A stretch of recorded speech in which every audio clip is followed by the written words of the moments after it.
called Tehran toll booth system in place, where essentially ships are being asked to part with around $100 a barrel.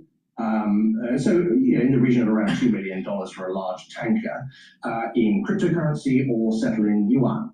And that's going via the IRGC, the Iranian Revolutionary Guard Corps, and the payments are being made direct. And that goes directly to the IRGC? Absolutely, yes. Yeah, we know the money trail is being settled by intermediaries, but it's going directly into Iran. What is it like for the sailors who are waiting on those ships, who are hoping to get through? There must be quite a lot of other supplies running out. What is it like for them? Well, you've got around 600 large ocean-going cargo vessels effectively waiting. These are the ones that are around, over 10,000 deadweight tons in industry jargon. These are the big ones, and they're all trapped inside the Middle East Gulf. Around 325 are tankers. So we reckon that you've got around 20,000 crew essentially stuck as a result of this, and they have been since February 28th. There is supplies getting on board via land bridge supplies, but it's sporadic, it's dangerous. The ship owners and the crew are essentially waiting for some sort of green light to start moving. Now, I hear this morning that there is at least some optimism that some owners are preparing to get moving off the back of what they view as largely optimistic moves. But the reality is, as of this morning, there is very little non-Iranian cargoes moving through the Strait, and that has not changed. Are there ships in the Strait of Hormuz or attempting to move through the Strait of Hormuz that can't, that belong to companies that are going out of business, that are on the precipice because of the lack of movement, the lack of trade flowing? No, I don't think so. The unfortunate reality of this is disruption is actually pretty good for business in terms of shipping. This comes off the back of a long period of disruption from COVID onwards, and freight rates have essentially remained relatively high in historical terms for shipping. So in terms of the earnings for the shipping companies, it's actually relatively good news in the short term. Long term, there is demand destruction, there is disruption. This is not good news for anybody, but I don't think we're necessarily going to see any bankruptcies on the shipping side. I think the danger is the longer this happens, the longer the long-term damage to the economy continues to increase, and the longer it's going to take to unwind this once we eventually do see ships moving under whatever system is put in place. And there are 40 nations at the moment talking about this. Britain's involved. Is that making any difference? Is that moving things on at all in your estimation? It's very difficult to tell. I mean, all I can tell you is what the data says, which is there are no ships moving currently, and the ones that are either paying or having to agree diplomatic agreements with Tehran directly. So I think the answer is broadly no. What may be happening and what we know to be happening in the background is there are diplomatic discussions happening. But that is not just about shipping, that is about everything else. So shipping is essentially waiting on the sidelines. The industry is in paralysis right now. And I think even if we do see the ceasefire essentially work its way through and get extended, because 2 weeks is in no way enough to clear the backlog of ships, by the way. How long would it take, hypothetically, sorry to interrupt you, but hypothetically, if an agreement was signed or come to today, how long will it take for things to get back up and running as normal? If you were looking at in terms of pre-conflict movements, around 10 to 14 days, but the reality is it's going to be much longer than that, because actually it's not going to get back to pre-level movements until various things have happened, from minesweeping to security to naval overwatch. So I would estimate that you are looking between 2 to 4 weeks minimum just to get things out.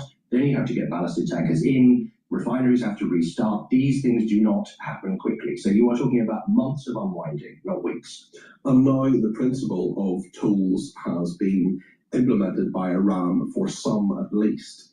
Is that something you think will continue, and could it spread elsewhere? And what would the effect of that be if so? Well, I think this is the long-term danger here. Allowing Iran to continue charging for Hormuz transits would make a very dangerous and unacceptable precedent. Right now, that's what they are doing. The reality is there is no legal precedent here that would allow them to do it. Now, we've seen the fact that Donald Trump has said, possibly we might consider a joint Iran-US toll in order to fund some sort of rebuilding. That's not off the table. There is no legal precedent here. This is not something that has ever been done before. The existing traffic separation scheme, which is the technical industry jargon for how ships move, was agreed back in 1968 between Iran and Oman. I don't know what happens next, but at the moment, we need, from the industry's perspective, some form of political agreement, security, and ships need to start moving.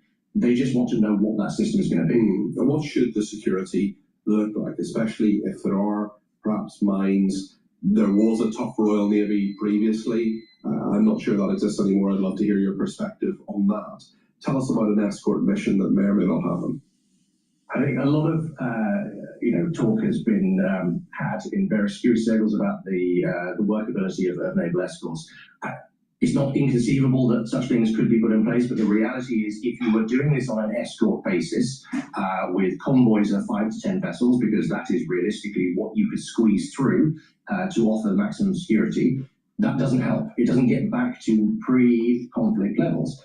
Prior to the conflict, you were looking at around 120 to 150 vessels transiting the strait a day. You would essentially be getting barely 10% of that if you were doing that under a naval escort system. So I think what you need is a ceasefire with a credible lack of attacks for several days. You need some form of overwatch, be that aerial, naval support, but you can't be doing this in convoy system. There has to be some sort of clarity from the industry's perspective that ships are not going to be targeted by missiles if they start running through the strait. And no doubt that feeds fundamentally into insurance, which is absolutely necessary for these ships. Absolutely. I mean, I think there's some misreporting on this, suggesting that somehow, insurance was withdrawn, war risk premiums were eradicated the minute a war started. That's not what happened. Insurance has been there all along. And, while the US has produced this financial backstop of initially 20 billion and then 40 million, it's largely irrelevant because the insurance was already there. The insurance industry is very good at pricing risk. And what they're not doing right now is not moving through the ships, not because of lack of insurance, but because no ship wants to be hit by a missile. There's over 23 ships have been hit in this conflict. It's not an insurance issue, it's just a basic security and safety issue. Richard, thank you. I learned an awful lot from that. Richard Mead is the Editor-in-Chief. All right. So we have a little bit of a perspective on what is going on with the clog aspects of the Strait of Hormuz. It's going to take a while. Oil is trading higher. Thank you for joining. We're live streaming on Rumble, YouTube, and X Spaces, and on my website, the-studio-reykjavik.com. Thank you for joining. I greatly appreciate it. Please help support the work that I do by sharing the links and asking your social media to follow me. And if you like the content, all this free content, and you want to help, you can buy the products and you can donate. You can donate through Stripe, PayPal, or Buy Me a Coffee on my website. You can also be a paid member to my Patreon or Substack channel. All the links are in the description of this video and all my videos. Thank you for joining. I greatly appreciate it. Let's just do another market cap because some market moves are happening. So right now, the S&P 500 is starting to drift down. All right, still in positive territory, but it's starting to drift down. We're at 6,830 for the S&P 500 with VIX at 19.11. Euro is trading at 117. Japanese yen's trading at 159.16. Bitcoin's trading at 72,000, and natural gas is at 2.645. Oil is trading at 98.28. So it's relatively stable right now, but equities are starting to drift down. All right, but still in positive territory. My long-term target for the ones that have been paying attention to me for this year, for the S&P 500 year end, 7,400 to 7,800. All right, could even be above that, but we'll see. We'll see what happens. Now, in terms of resistance level, that resistance level is going to be 7,000. So if equities are inching upward, there's going to be a resistance at 7,000. There's going to be people that are putting in positions to try to short it. So resistant right now at 7,000.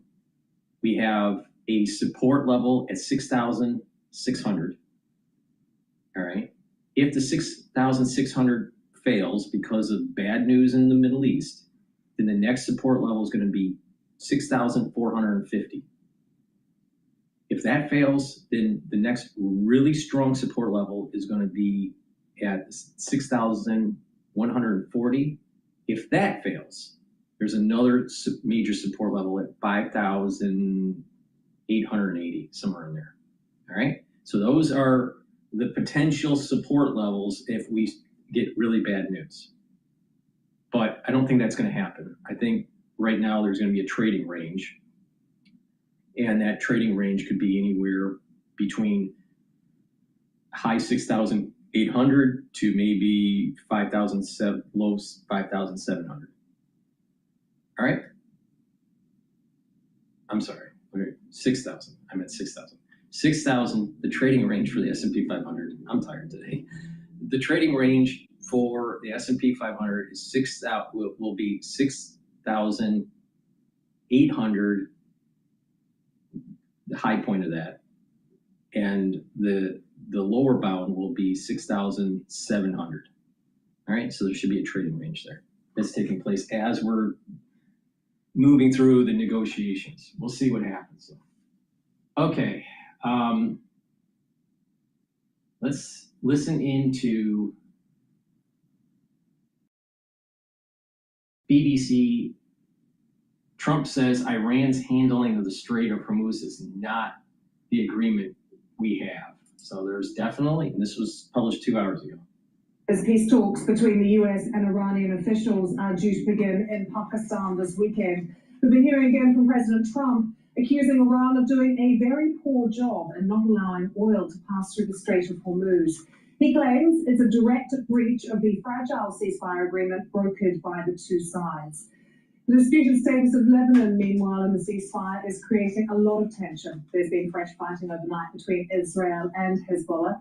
We had some latest pictures for you from Beirut, where a massive cleanup and recovery effort is underway.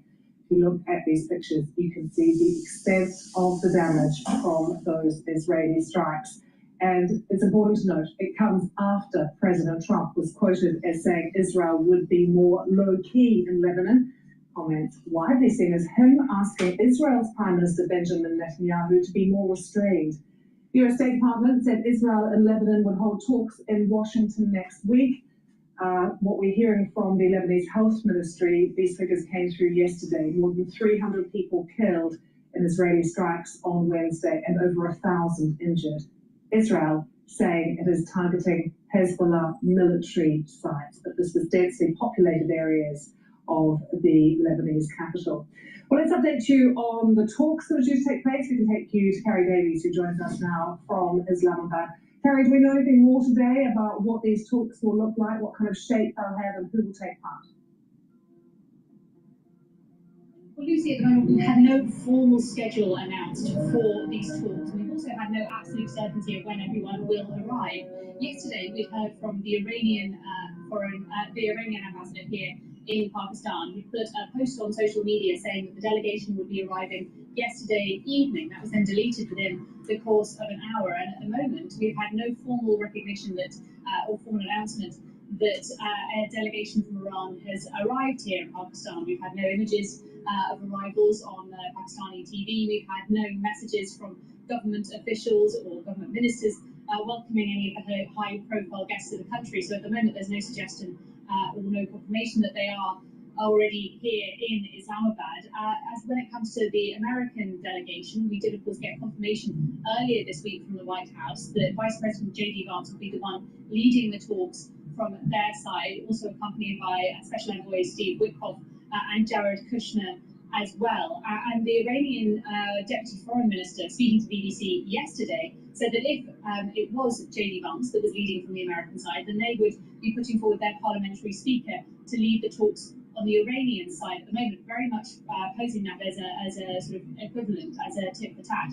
If they provide one, we will provide at this level as well. At the moment, we have had no confirmation either that any of the senior representatives from America have arrived here yet. But we did, of course, hear from the White House saying that they thought the talks were happening on Saturday. And so the expectation is that there is still plenty of time for that delegation to arrive here in Islamabad. Meanwhile, I've been around the city this morning seeing some of the preparations that are already underway. A large amount of what's known as the Red Zone, which is where a lot of government buildings here in Pakistan are based, as well as many of the foreign embassies. Large amounts of that area have been entirely closed off. We have police, army, and also the paramilitary, the rangers here in Pakistan that are providing a lot of that security around this district, around this area. International media has started to arrive here in Islamabad as well to cover those talks. So at the moment, Islamabad is waiting for more information and for the arrivals of those high-profile guests. Harry, back to you. We do know more. Thank you so much for that. Well, it feels very fragile, this ceasefire in the Gulf today. Part of the tension around it all is, of I don't course, think, what is going on. I personally don't think it's going to be a success. And when bad news comes out, oil's probably going to go up. And this is part of the reason why when there was a telegraph from the White House that there was going to be some sort of peace deal, oil went down for WTI overnight all the way down to 91, right? It was at 117 and it dropped precipitously. And that day, it went as low as 91 and it came back up. And then it hovered around 95. And ever since, it's been drifting up. Now we're at 98 handle, 98.49 for WTI. So chances are this ceasefire is going to fail. And oil's going to go back up to 102, maybe higher. Now the question is, will they say something that will drop the oil back down? Who knows? I don't know at the moment. Let's take you to our Middle East correspondent, Lena Sinjab, who is in Beirut. Lena, what happened overnight? Well, it is really tense here, Lucy. I mean, that this is a country that doesn't feel it is part of a ceasefire or that any peace is coming soon. There were airstrikes throughout the night in the south of Lebanon, from both sides. I mean, although relatively you can't compare the rockets fired from Hezbollah into Israel with the damage that the Israeli strikes are causing in the south of Lebanon, or what it had caused, on Wednesday throughout the day. And yesterday, also here in the south of Beirut, there were evacuation orders given to various areas in Dahi neighborhood, which is the south of Beirut. Here's some breaking news on CNBC.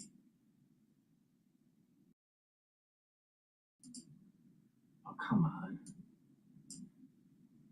Well, on expectations, 46.1. 46.1. Do I have anything lower than that? I don't. I have 47 and change, so another one that goes beyond mine. If we look at inflation numbers, 4.8 on the 1-year inflation. That would equal where we were in August of last year. To find a higher number, you're in June of last year at 5%. 5 to 10 year, 3.4 as expected. Rear view mirror, 3.2. 3.4 equals November. To find a higher number, you're back to October 25. All right, so Now, bottom line is that consumer sentiment falls to 47.6, and the estimate was 51.5. This is the UMISH data, and inflation expectations are higher than estimate.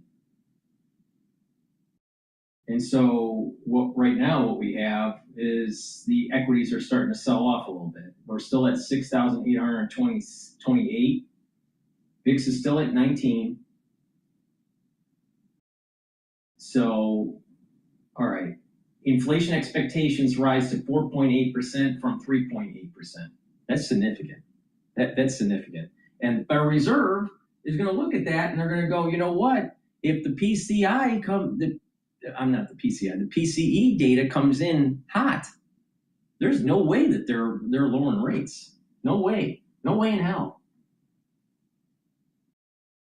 All right, let's continue with BBC as this news starts to develop. Residential area.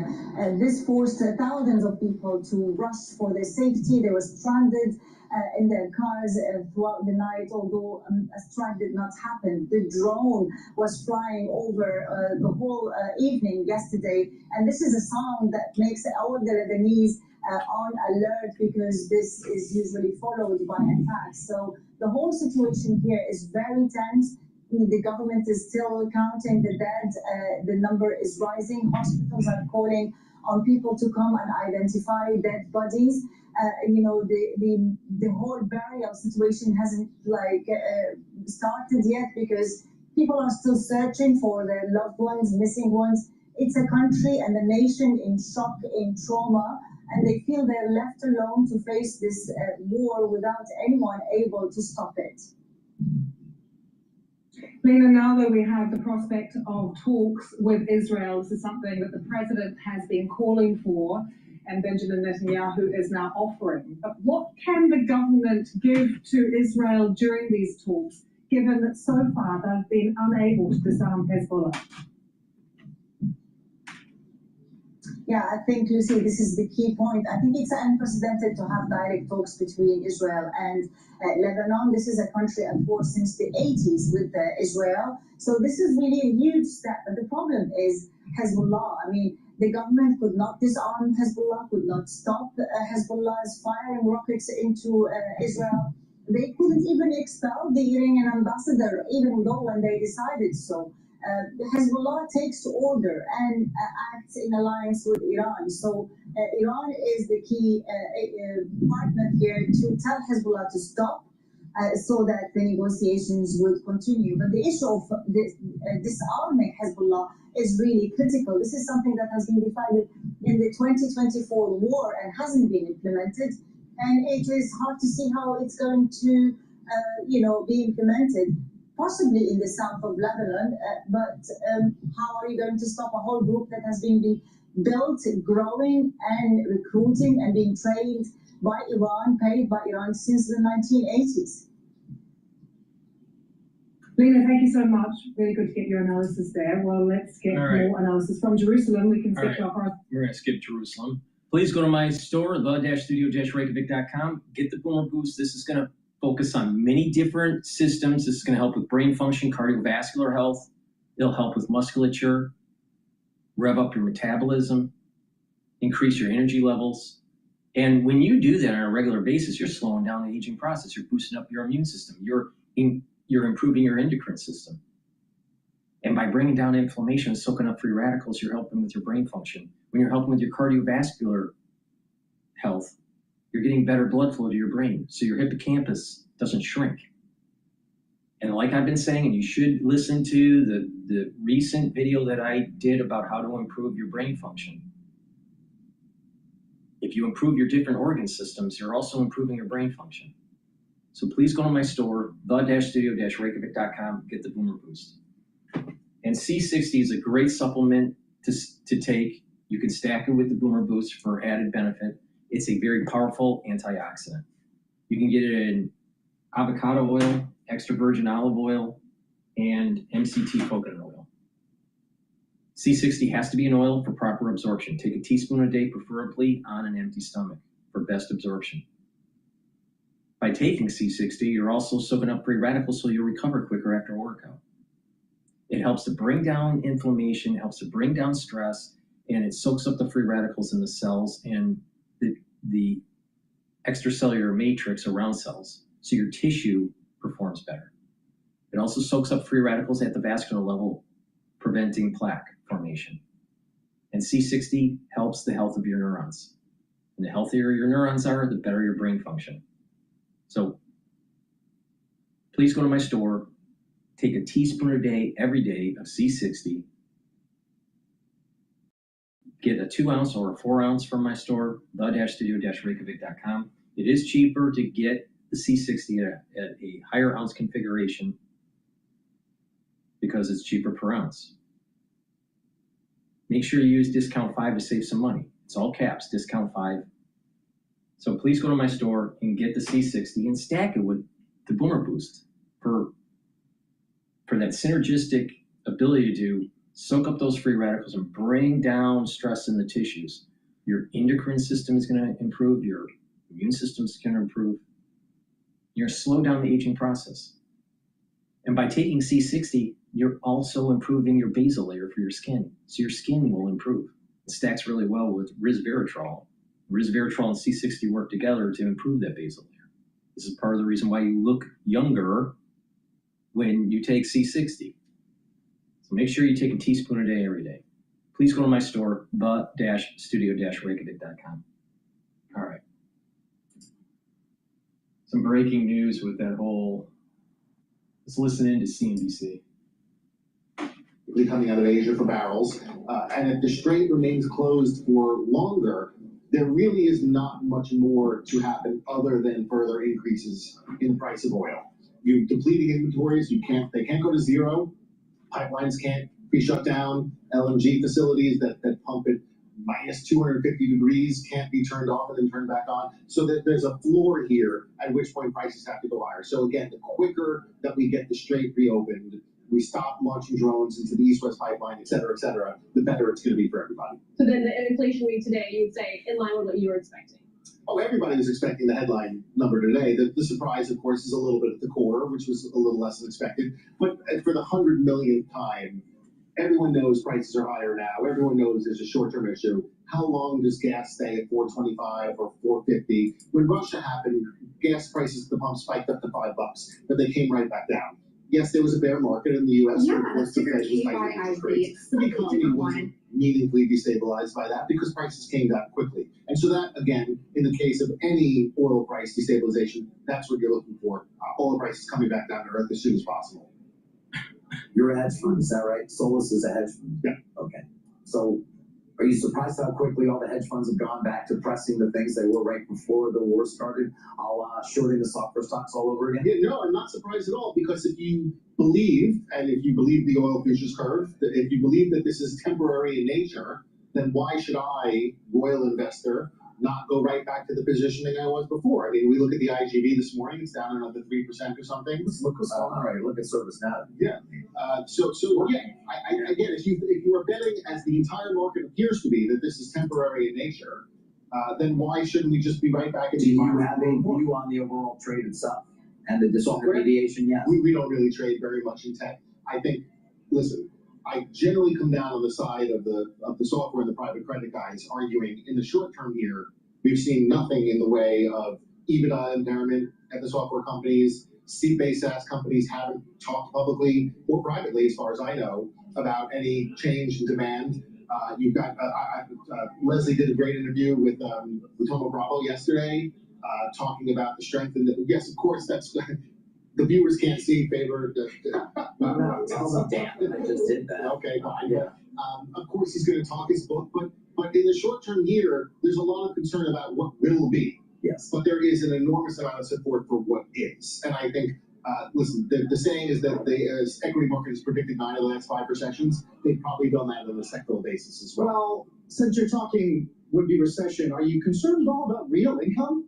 Which is close to, close to going to go negative in the next couple of months. One of the reasons I was generally more positive, on the consumer the last couple of years was positive real wage growth. And so in the short term here, you are definitely getting to a flat line here where the pickup in prices is eating into wages. I want to see that happen in a more persistent way. I generally come down of the view that the consumer in the U.S. has been resilient for, 100 years now, and they continuously prove doubters wrong. I imagine this time is going to be much of the same. Had some rough spots in those 100 years, but okay. It's not always smooth sailing, but generally the U.S. consumer does like to spend on various things. And listen, Delta and the other airlines, Delta said 5 of the strongest days they've ever had have been post the war. Now some of that's going to be front loading to try to get in front of the spike in air prices, and we've already seen the headlines about baggage fees, et cetera, et cetera. But people like to travel, and wages have been strong, and the stock market's at a high, et cetera, et cetera. People feel, this morning's consumer sentiment number notwithstanding, Rick, people feel okay. Yeah. Dan, good stuff. Good to see you. Always my pleasure, guys. Dan Green. Here's our roadmap for the rest of the hour. We come back, bank earnings, of course, next week. Just as the Treasury Secretary and the Fed Chair get some Wall Street CEOs to talk about risks from AI. Got new reporting next. All right, we're going to go to a video talking about Trump criticizing right-wing media figures after Iran criticism. Now, this is Morning Joe, and I don't like Morning Joe, but let's listen, because I'd like to complain about Morning Joe. It's my hobby. Those comments. The president went on what media described as a Truth Social posting bender. Alex Corson, our EP, said it was like War and Peace. without the P's. It was very long, which began with the president lashing out at right-wing podcasters who criticized him this week over threats to wipe out the Iranian civilization. In a 485-word post, the president went after Tucker Carlson, Megyn Kelly, Candace Owen, and Alex Jones. The president called them low IQ, nut jobs, and troublemakers. He also called them losers who were just trying to latch onto MAGA for publicity. Well, let's think about this for a second. I've met Megyn Kelly, all right, over at the Harvard Club, all right in New York City, because her husband was releasing a book, and her husband is an author. Now, Tucker Carlson I never met in person. Candace Owens I never met in person, nor have I met Alex Jones in person. But from my observation, Kelly, Tucker ain't that bright. He didn't even finish college, all right? And he acts like he's some sort of intellectual with his little, when he started branding himself with a bow tie, like he's some sort of, blue blood intellectual. And then Candace Owens, she didn't finish college either. Alex Jones, he did some classes in an associate degree and didn't finish college. Now, these people are successful from a monetary point of view, but are they really successful in terms of intellect? And Tucker seems to be like a fair weather fan in sports. Candace Owens seems like she's just crazy. And Alex Jones, I think he's past his prime.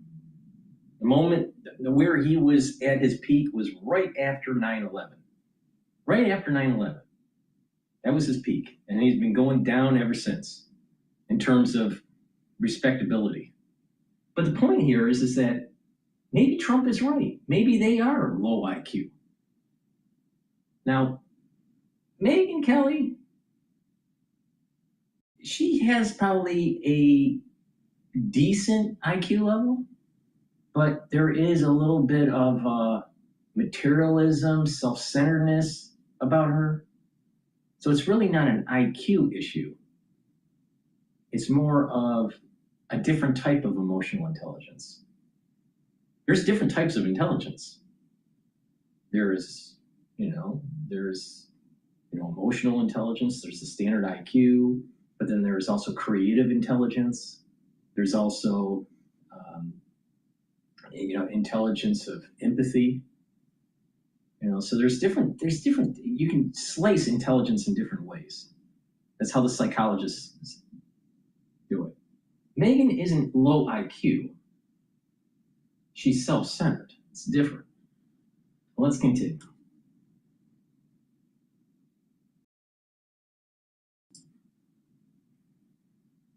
Grant comes after both Owens and Jones called for the 25th Amendment to be invoked.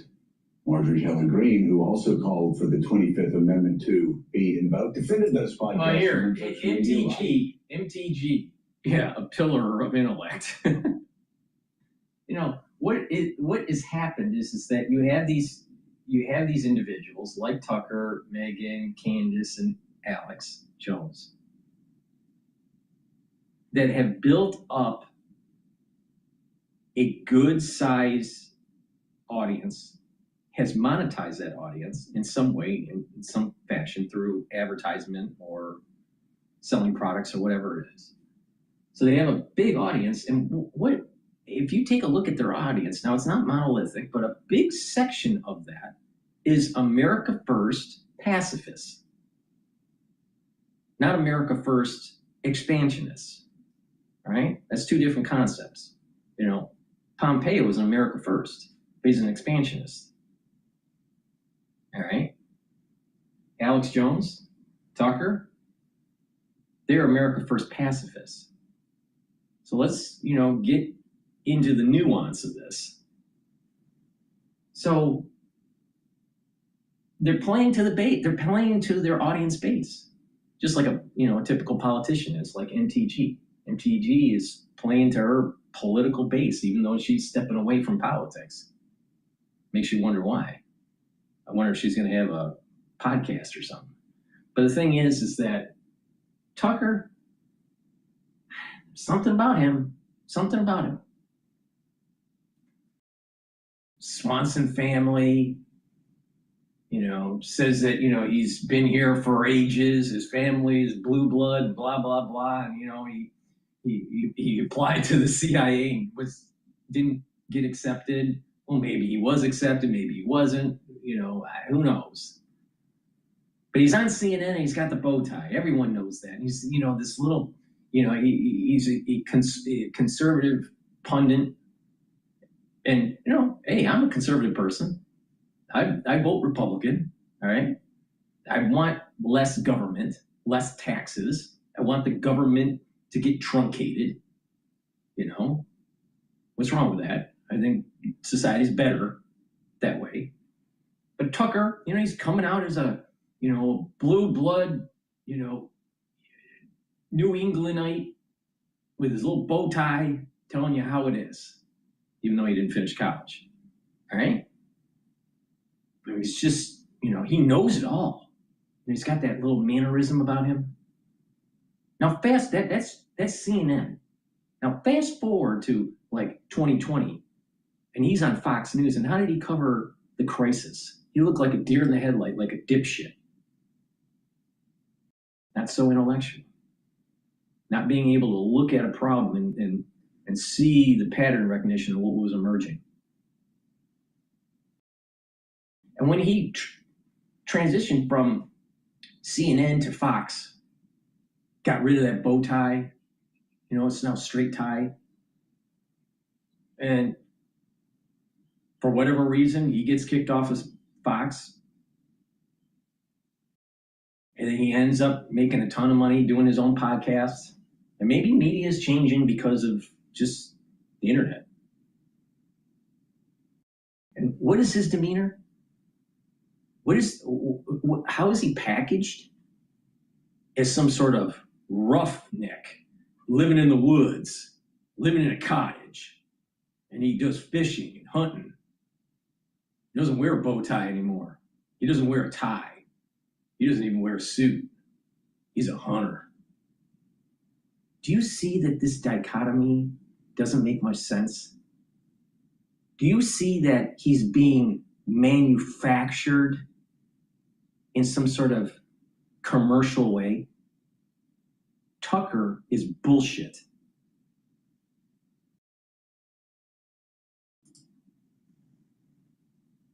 That they all helped to get the president elected, and adding that they didn't change, he did. All right, so let's. I'll pass the mic on X Spaces. Just let me finish this video here. It has another 8 minutes to go. Please wait. A writer at the Dispatch and a columnist at Bloomberg Opinion, David Drucker. David, we've heard, I think from the far right, there's a call for the 25th Amendment. Some Democrats as well have been messaging that. Also with us, we have Politics Bureau Chief, or maybe we don't because it just went away. It looks like Jay Mart might be. We have Jay Mart on the road. Jay Mart is on the road. And Drucker, when Jay Mart's on the road, you never know what's going to happen. Yeah. It already is. We've got fireworks going on there. It is a firework. Are you okay there? Well, I think he's actually it's a late night disco ball, but he takes it around with him wherever he goes. So Jay Mart, I'll get back to you in 1 second. He's got Casey and the Sunshine Band going on behind him. We'll get back to him in 1 second. David Drucker, we do talk an awful lot about the fact that you've got to look at the MAGA base and you've got to look at these podcasters. I've got to say though, with podcasters that have millions and millions of followers, and a lot of them, most of them voted for Donald Trump. They say especially Megyn Kelly's continued forceful and really forceful and spot on, compelling concerns about what the president has done regarding Iran, especially the threats. I'm wondering if you're starting to hear any concern from Republicans if we're still where we were. Is it possible that Trump talks a little hyperbolic? Yes. He's from New York. Of course he's going to talk with hyperbole. In addition, when you say your civilization is going to get destroyed, maybe he really means that your energy is going to be gone. Your ability to move around is going to be gone. Now, if you think about it, what is the major reason why we have a modern society? Is it because of our education? Is it because of, we have a better understanding philosophically about politics? No. It goes down to the ability of electricity. If you lose electricity, you are no longer in the modern age.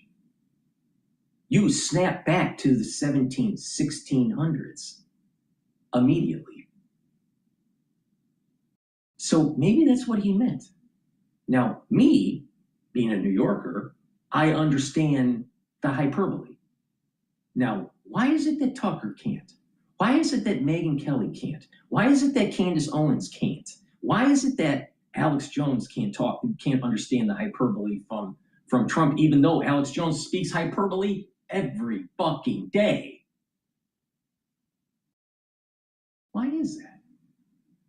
Oh, you monetize your base for the ones that are America First pacifists.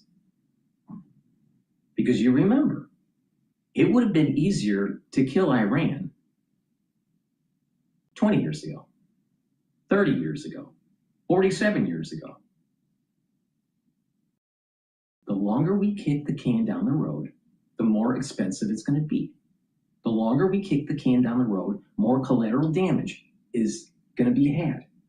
The longer we kick the can down the road, innocent people will die. So if you are a utilitarianist, now I'm using a fancy word, Tucker, so tighten up that bow tie, listen up. If you're going to be a utilitarianist, then it's better to kill Iran now.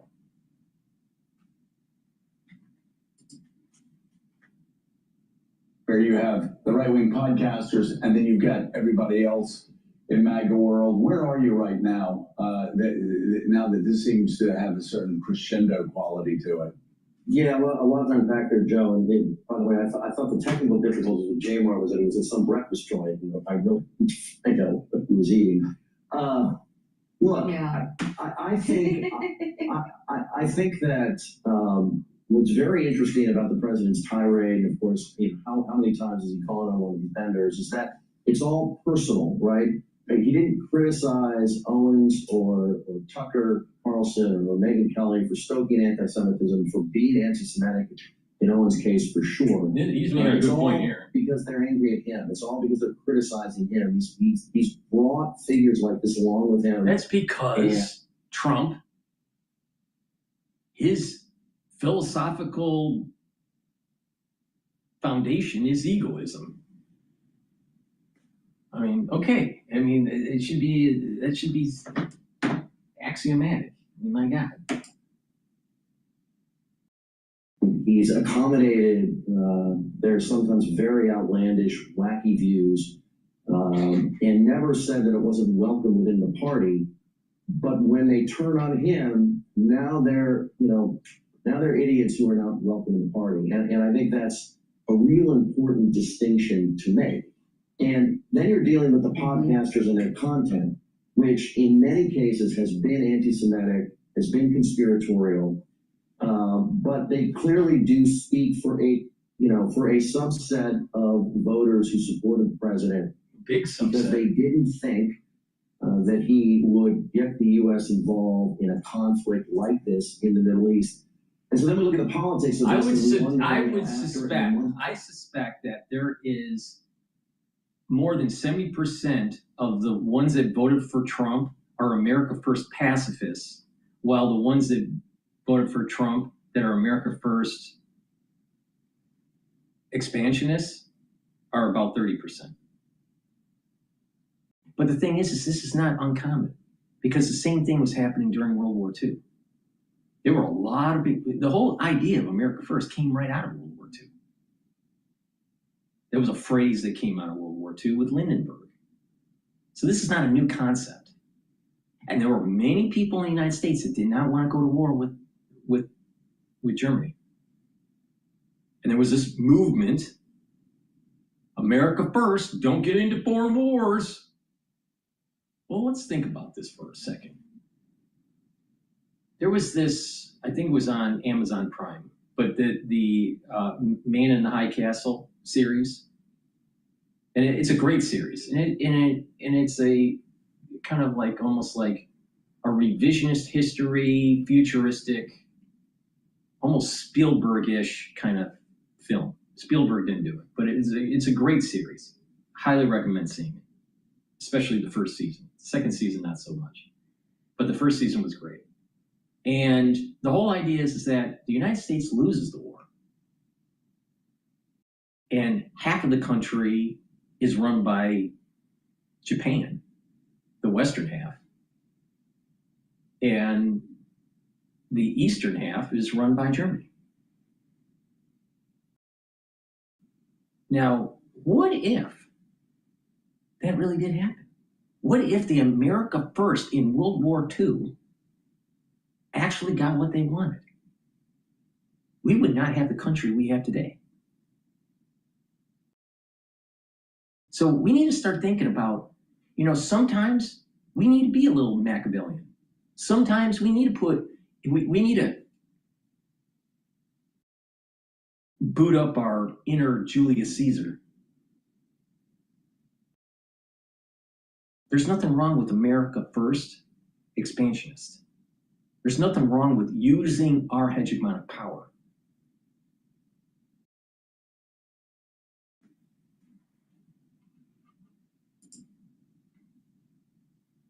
Right, we're just about to close out week 6. Have things begun to change at all politically? And I don't think that things have really changed politically vis-a-vis support for the war among Republican voters, right? I still think the president has the broad support of Republican voters, and particularly voters who self-identify as MAGA. But I think one of the things we're learning is that voters that self-identify as MAGA aren't necessarily the podcast listener that were so crucial to the president's reelection in 2024. These are people that really sort of joined up with the right because they took issue with the Biden administration, they took issue with how COVID was handled, and all sorts of reasons. And these are the people that are a little bit, that have become skeptical of the president's leadership. Ultimately, Republicans are in trouble in 2026 because of underlying economic discontent, and the focus and the investment in the Iran war is just another big example that they're not getting what they want from the president on that front. Jay Martin, elections are one of the margins. We're in a 50-50 country usually. But man, yeah, that margin's getting a lot bigger when you look at the numbers of people that listen to Joe Rogan, who's definitely been harshly critical of the president's immigration policies in Iran. Megyn Kelly. Now think about Joe Rogan. Think about Joe Rogan. All right. Very successful podcaster. Probably one of the most successful in human history so far. Pothead. All right. He's in shape. But, the thing is that, does he have virtue? Where's the virtue in Joe Rogan? I don't see the virtue in Joe Rogan. Do you want to have your kid like Joe Rogan? Well, if you want a successful kid that has the largest, the largest, influential podcast in the world, yeah, maybe. But do you really see virtue in Joe Rogan? I don't. I wouldn't want my kid having the behaviors of Joe Rogan. And think about Joe Rogan is more of a leftist. We're not supposed to. We're supposed to have a porous border. We're supposed to not have. We're supposed to just, once we have our borders opened up and there's lots of illegal immigration, that we're not supposed to round them up and get them out, especially the bad ones, the ones that degrade society. Guess what? You see this crap every day in New York.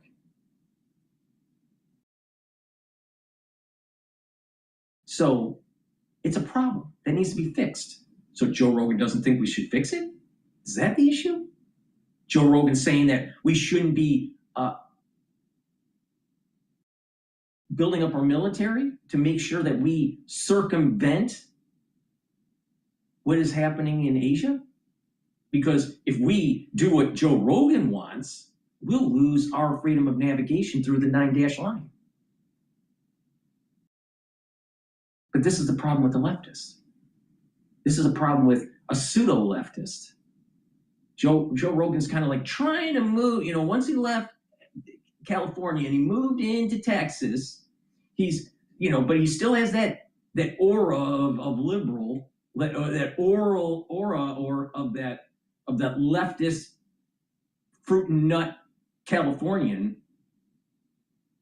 but he has a little bit of that conservative, just a speckle, just a little bit of salt and pepper. But the main entree is a liberal. All right? It's a big problem. But he's gonna say what our foreign policy should be. It doesn't sound like you're tapping into Julius Caesar. I don't see Julius Caesar in Joe Rogan. I see Mary Poppins. Do I see a Machiavelli in Joe Rogan? No.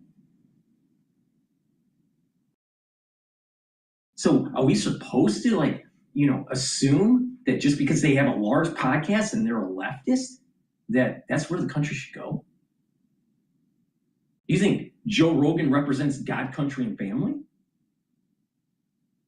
There's some elements of that, but he's missing some key components, some key virtues. Do you want a society where you just have a bunch of potheads?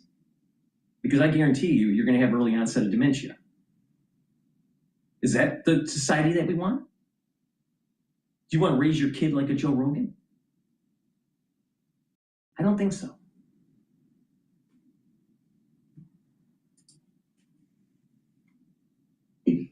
Questions what Donald Trump is doing, but what Fox News is doing. You look at Tucker Carlson, obviously, they all have massive audiences. And again, it's not just when they go live, it's those YouTube views. You look at the numbers of YouTube views of Megyn Kelly or Joe Rogan or Tucker Carlson. And this goes in line with not just the people that supported Trump, but just the overall society in the United States. Now, I'm an America First expansionist. I believe that the future of America is exploration and doing amazing things that no other country can do. And if we get our act together, we'll make the world a better place. But that's a big assumption if we'll ever get our act together. Now, the facts are this. 80% of our population in the United States are shitheads. They're stupid and they're lazy. There's 20% that are exceptional. And because of the exceptionalness, that's why America is exceptional. Now, just using that theory, that observation, we can assume with randomly thinking of their population that's watching Joe Rogan or Megyn Kelly or Alex Jones or whatever, 80% of their or more, because it probably is a little bias with the sampling. But let's just say there's no bias in the sampling. 80% of their audience is stupid. There's 20% that are exceptional. Now, there's probably a little bit of bias where there's probably more stupid than exceptional. But the point here is that the United States needs to wake up and realize that there is only 20% that is actually making this country great. And stop demonizing them. Now, some of the 20% are left-leaning. Some of them are right-leaning. But the fact is that majority of the country is stupid. Majority of the country is lazy.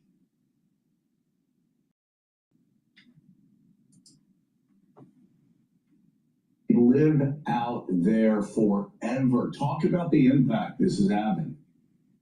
Joe, the clicks move on social media across platforms, and people who otherwise aren't listeners or viewers of those shows do catch 30-second snippets on social, whether it's TikTok, Twitter, Instagram. I know this for a fact from my own family. They not listen to Rogan, Tucker, or Megan, but they get fed some of those clips via the algorithm on social media. So their impact is even more outsized because of the nature of today's information ecosystem.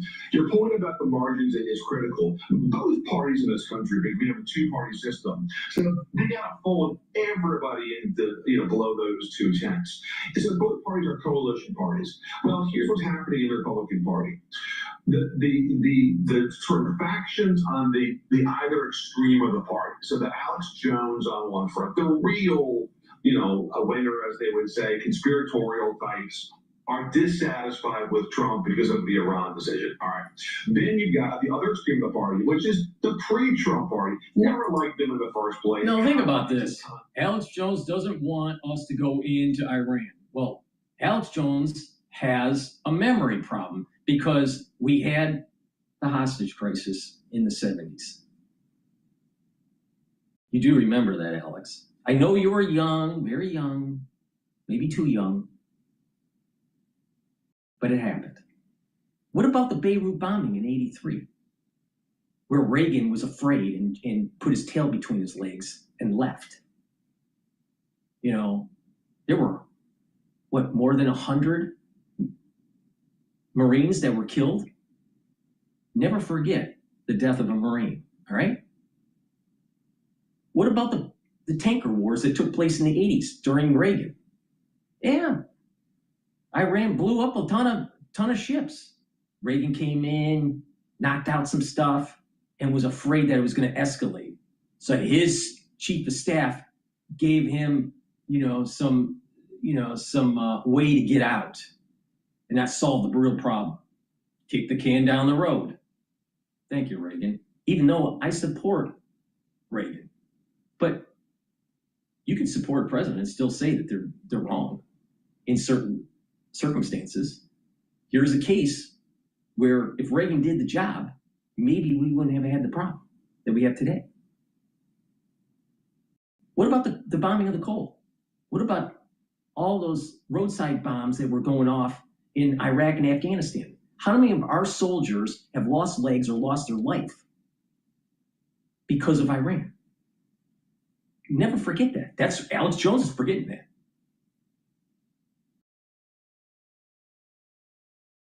So wait a minute here. America First pacifists have a tendency to actually retreat, and you lose your hegemonic power. Now, if you want the life that you have today in the United States, it is all predicated on the gains, the spoils that we obtained after World War II. Now, if you're going to start retreating from those, then you're going to end up like the British Empire. Failed. That's America First. That's America First pacifism.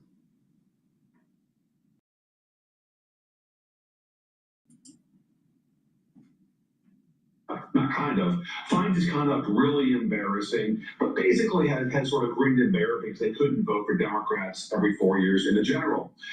I think he's at risk, Joe, of losing those two factions this fall, in part because they will stay home on one hand, and also some of them will just vote for a Democrat to send a message this fall, and that's a big challenge for the Republican Party. They always have a hard time in midterms these days anyways, getting their folks out when Trump's not on top of the ticket. And when you add to that this dissatisfaction with those two wings, polar opposite wings of the party, boy, that leaves a lot of people that they need, Joe, to your point, because the margins are what drives these elections. And if you take out how those two factions, candy bar the door. Yep. And so in essence, what's going to happen, because America First pacifists, we're going to end up having an ultra-liberal House of Representatives and maybe lose the Senate. Thanks, Alex. Thanks, Alex Jones. Thanks, Tucker. Thanks, Megan. And thanks, Candace, for handing over to the Democratic Party the legislative branch. Good job. Good job. So smart, you're stupid. And I think maybe that's why Trump said they're low IQ.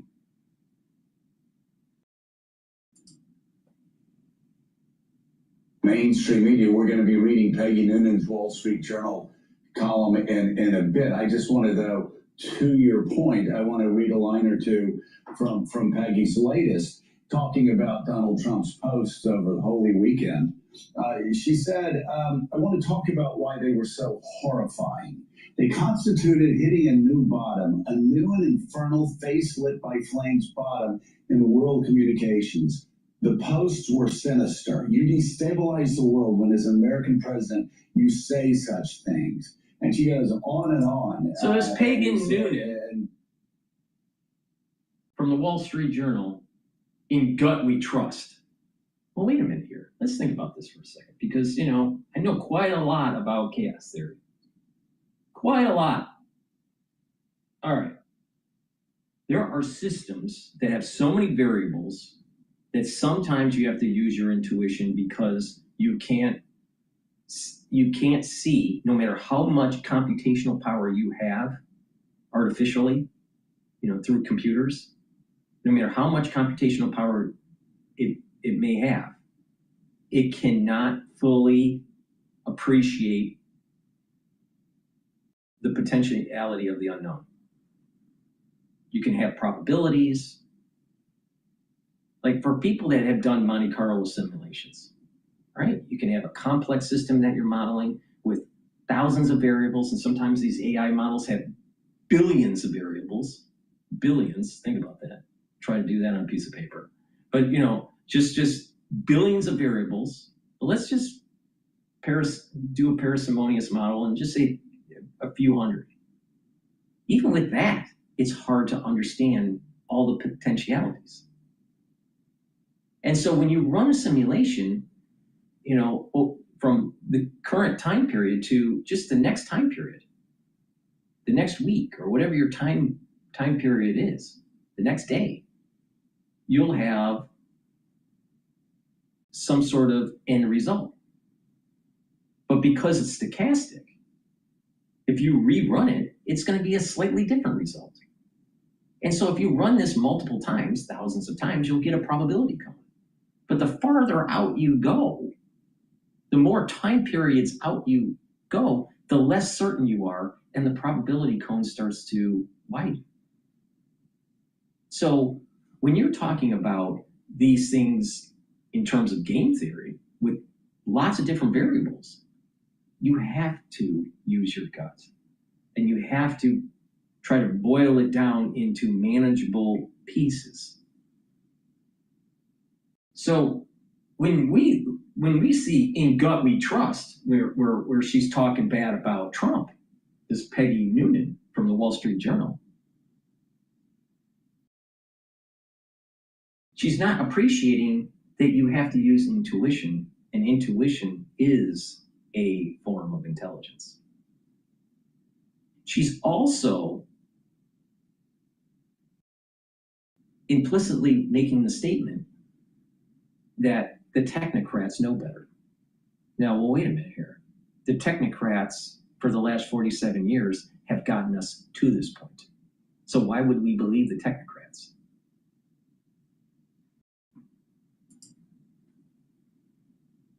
She says at the end, all these people, they're saying, oh, it's just Trump being Trump and you don't understand how he negotiates. She said, no, please. These things matter. And you're being childish and babyish if you're suggesting that they don't. David. All right. Well, unfortunately, the one that was wanting the mic left, but probably didn't like what I had to say, but so be it.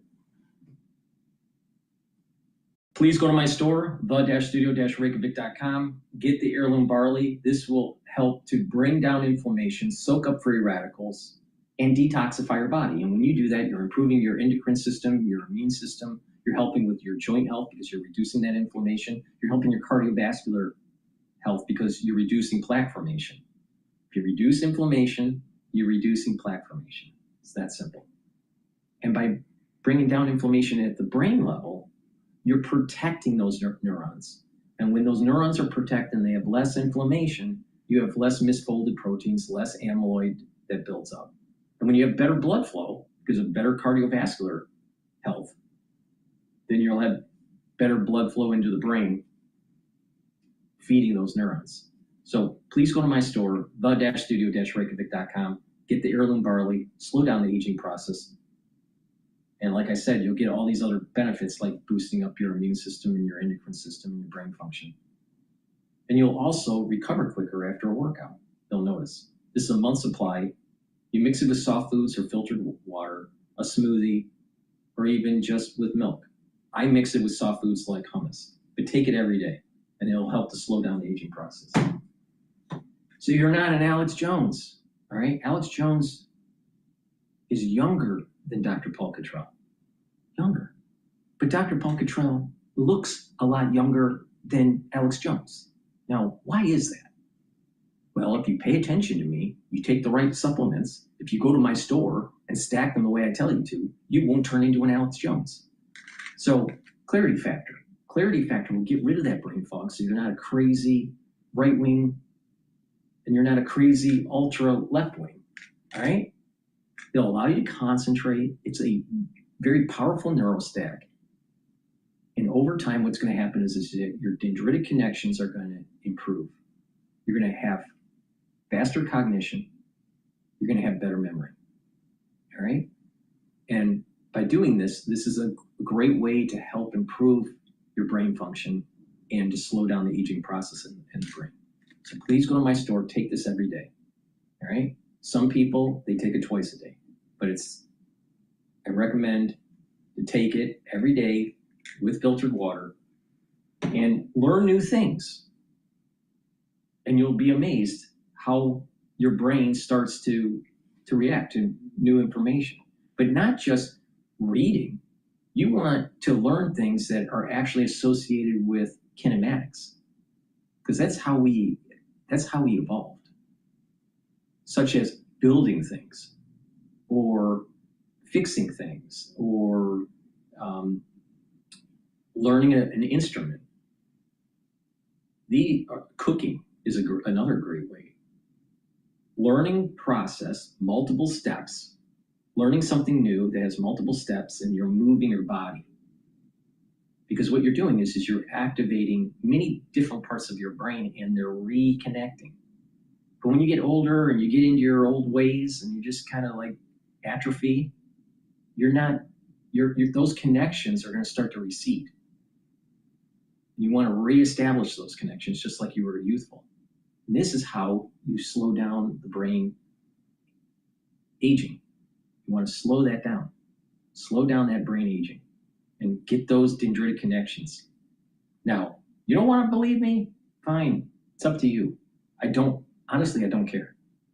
But the thing is, for the ones that actually want to improve their health, listen to me, do what I'm telling you to do, and it will work. Please go to my store, the-studio-reykjavik.com. Don't be an Alex Jones. Because Alex Jones is literally going to give the House of Representatives to the Democrats. And you think that the country is going to be better off? See, the ultra-liberal eats their tail, the ultra-right eats their tail. Stupid. Stupid.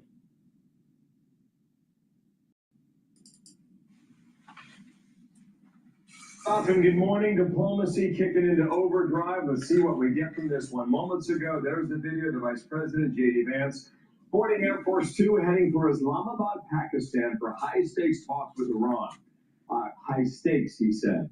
Can they create an agreement that will end the war once and for all? So, doesn't get bigger than this. Good morning, everybody, on a Friday. I'm Bill Hammer. Big 2 hours coming up right. Right, it's high stakes with hot takes. Yes, indeed. I like that hashtag. It'll be all weekend. I'm Dana Perino, and this is America's Newsroom. Before the Vice President took off, he took an upbeat tone on those talks, but also warning Iran, don't even think about pulling a fast one.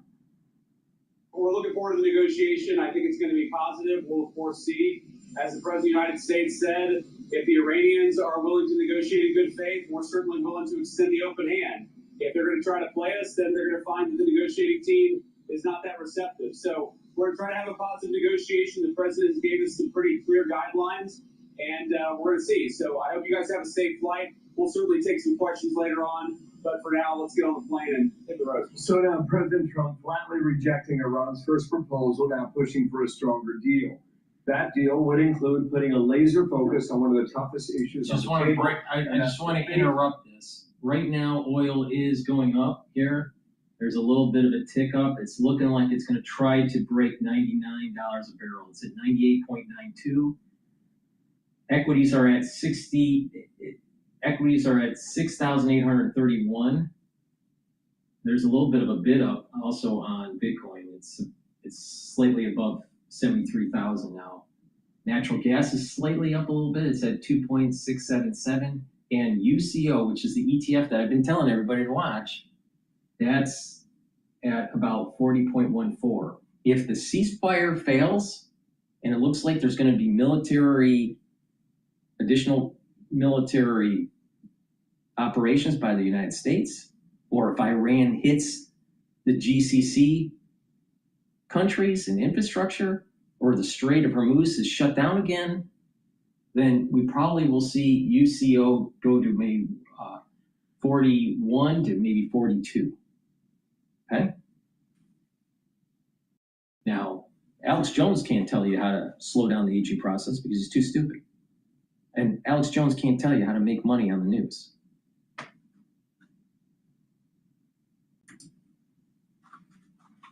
Strait of Hormuz.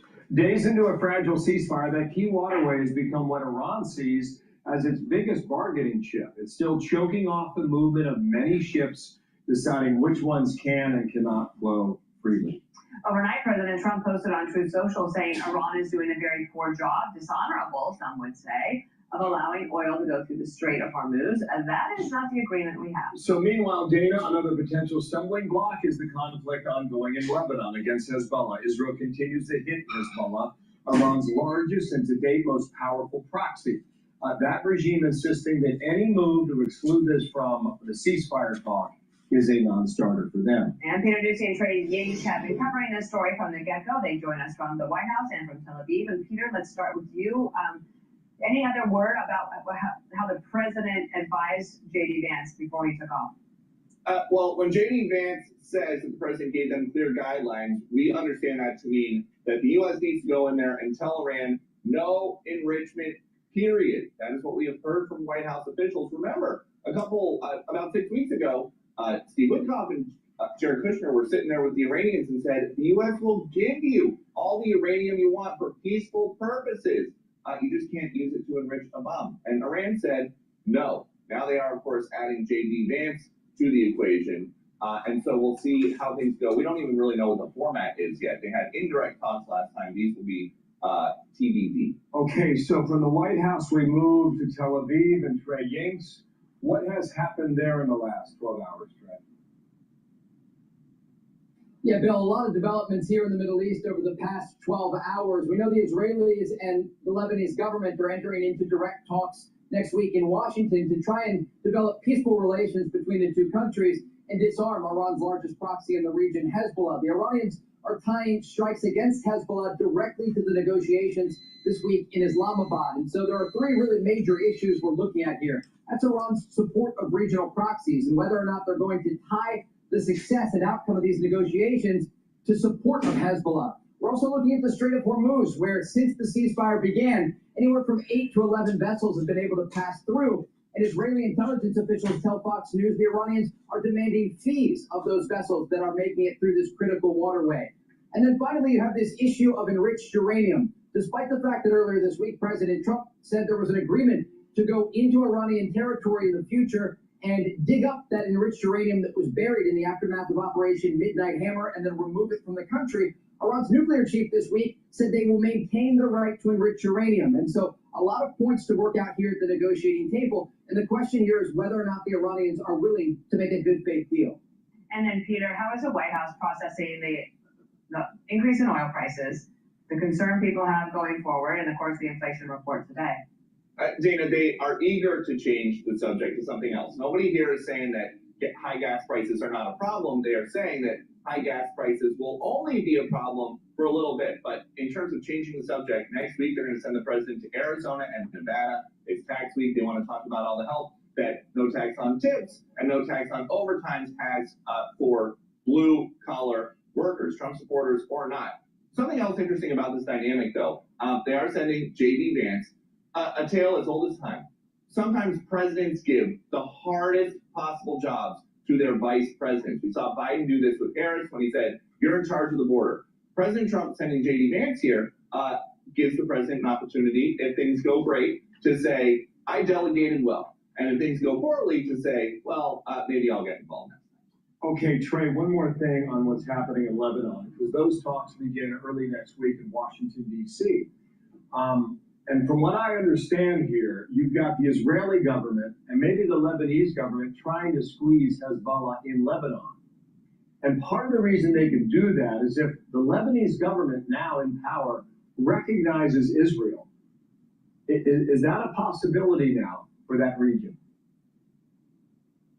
Yeah, we've seen a huge shift in tone from the Lebanese government as a result of direct efforts by the Trump administration. The fact that during this conflict, you had the Lebanese prime minister call on Hezbollah to lay down their arms and stop firing toward Israel is something unheard of. Had we told you this 2 years ago, people would have laughed because there was such a connection and Hezbollah was deeply embedded into the Lebanese government. The reality is the president's been able to change the focus of the Middle East from eternal conflict to trying to find some mediation efforts toward a broader ceasefire deal that doesn't just affect the situation inside Gaza between Israel and Hamas, and doesn't just affect the situation in Lebanon between Israel and Hezbollah, but a broader plan for the region that would allow things here to stabilize. And again, this is part of the reason that Operation Epic Fury began. The president was very clear. Iran will never have a nuclear weapon, despite the fact that they initially came to the negotiating table and said they had enough enriched uranium for 11 nuclear bombs. And so one of the largest hurdles in the region was considered the IRGC and the threat that the regime posed.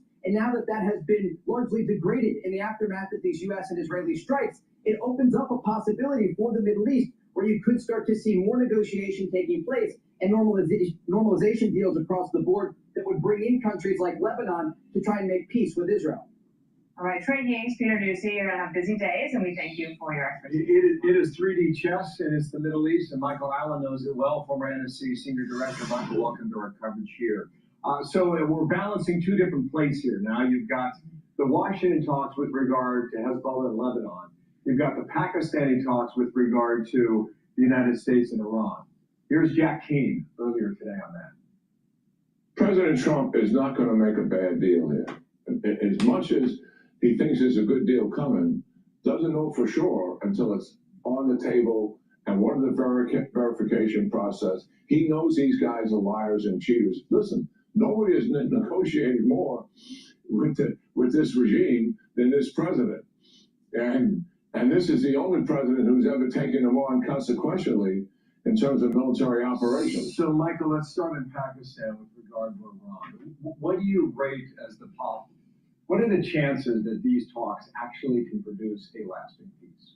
Well, the stakes have definitely gotten higher for Vice President Vance. I'm certain that the president has given him the charge to threaten the resumption of military force unless Iran agrees to at the very least, the loose terms we had worked out earlier in the week. We have to be clear with the Iranians that they do not have a veto over who gets through the Straits of Hormuz, and that it ought to be reestablished as a free and open international waters passageway. Anything short of that gives them control over energy and, by extension, sort of a veto, sort of a control over the world economy. That's unacceptable. We've got to get it back on track, and I can't think of anything that they'd be interested in unless it's the renewed prospect of military force, which they should want to avoid. I mean, I think to me, that's where it all comes down to. I joked yesterday it was the Strait of no moves, because the agreement, as President Trump just said in his truth, like, that's not the agreement we had. But if you're a dying regime because of all the things that have just happened to you, and all of a sudden you have the most important leverage you've ever had in your existence. Why would you give that up? So I really don't think they're going to give it up at the negotiating table. They may come out of this weekend with some language that will try to finesse. Maybe we'll get the Chinese and others to try and weigh in with the Iranians. But I think honestly, I think we're going to have to go back to a situation where the United States is degrading Iran's coastal defenses near the Strait of Hormuz. We've been busily degrading other things across the country the last 5 weeks. But that will enable, we think, the CENTCOM commander to say to the commander-in-chief, we've now reduced the threat enough to where we can do a freedom of navigation operation, establish that it's back open, and hopefully be able to do an escort mission to start bringing tankers through. If they're not going to let it go. Sorry, Michael, that means we go back to war, right? Yeah, I mean, I'm afraid so. I mean, let's see what happens this weekend. We've got I'm sure we have a very effective. It's probably going to fail, and there's going to be further military operations, and oil's going to go up. And so, in terms of equities will come back down. When it goes back down, buy equities, and the same thing that. You know, we're getting into the weekend. We're going to know if it's going to fail or not, like Sunday night, maybe even earlier. All right. Trading starts Monday. So it may behoove you to actually put in some energy positions longing oil in UCO to play the potentiality of oil breaking 100.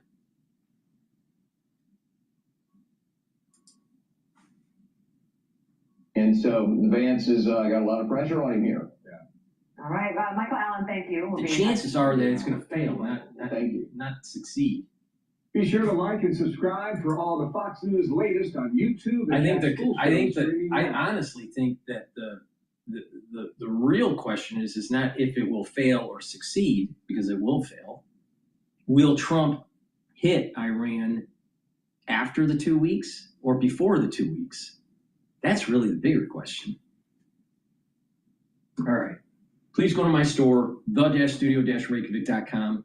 Take the ashwagandha root. This is going to help to bring down your cortisol levels, and it's going to help with you controlling your blood glucose levels. A lot of people in the United States, unfortunately, are too stressed out all the time, and so they have chronic cortisol level increase. And that higher concentration of cortisol will do damage to your organs. You need to bring it down. Chronic cortisol literally ages you faster. All right? This is part of the reason why that people have autoimmune disorders and they're given steroids, they age faster. All right? Because cortisol is a steroid. So the bottom line is this. You want to bring it down. Bring down the cortisol. Help your tissues and your organ systems to heal. And your immune system is going to go up because elevated cortisol levels actually is immunosuppressive. That's the reason why if you have an autoimmune disorder, they give you steroids. Hello, it's that simple. All right, so there's also a lot of people in the United States that are diabetic or borderline diabetic. Well, that causes damage to your cells. It causes damage to your vascular system. It even damages your brain. All right? So you want to control your blood glucose levels. So ashwagandha root will do that. And when you're doing this, your immune system is going to be boosted up. Your cardiovascular health will improve. Lignans. Lignans will bring down inflammation, soak up free radicals, help the immune system and the endocrine system, help the cardiovascular health. Again, bringing down inflammation, soaking up free radicals, reduces plaque formation.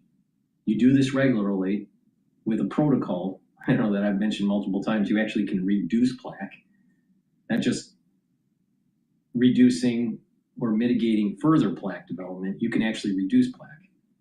I've told people on how to take a 50% clogged or more carotid artery, how to shrink it down to only 15%.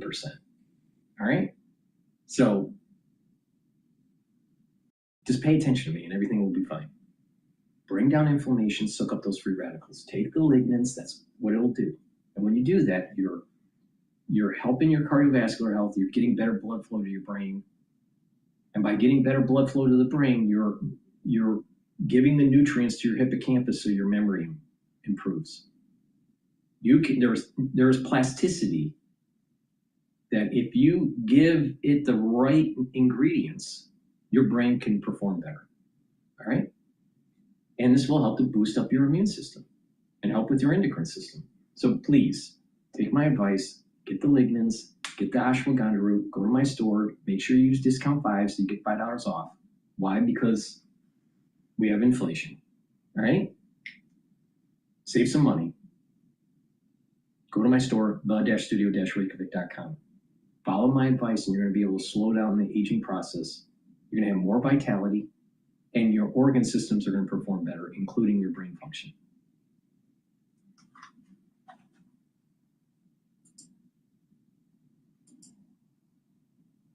All right, here. Let's listen into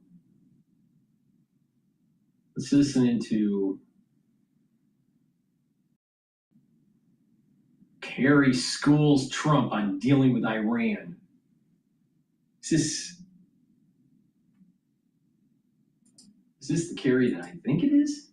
Let's see. Oh, yeah, it is. Wow. Joining me now is Mr. Hines.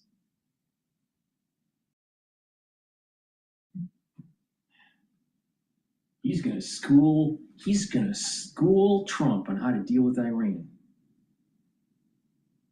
This guy is part of the deep state that kept on kicking the can down the road with failed policies with Iran. He was part of the Obama administration as a Secretary of State.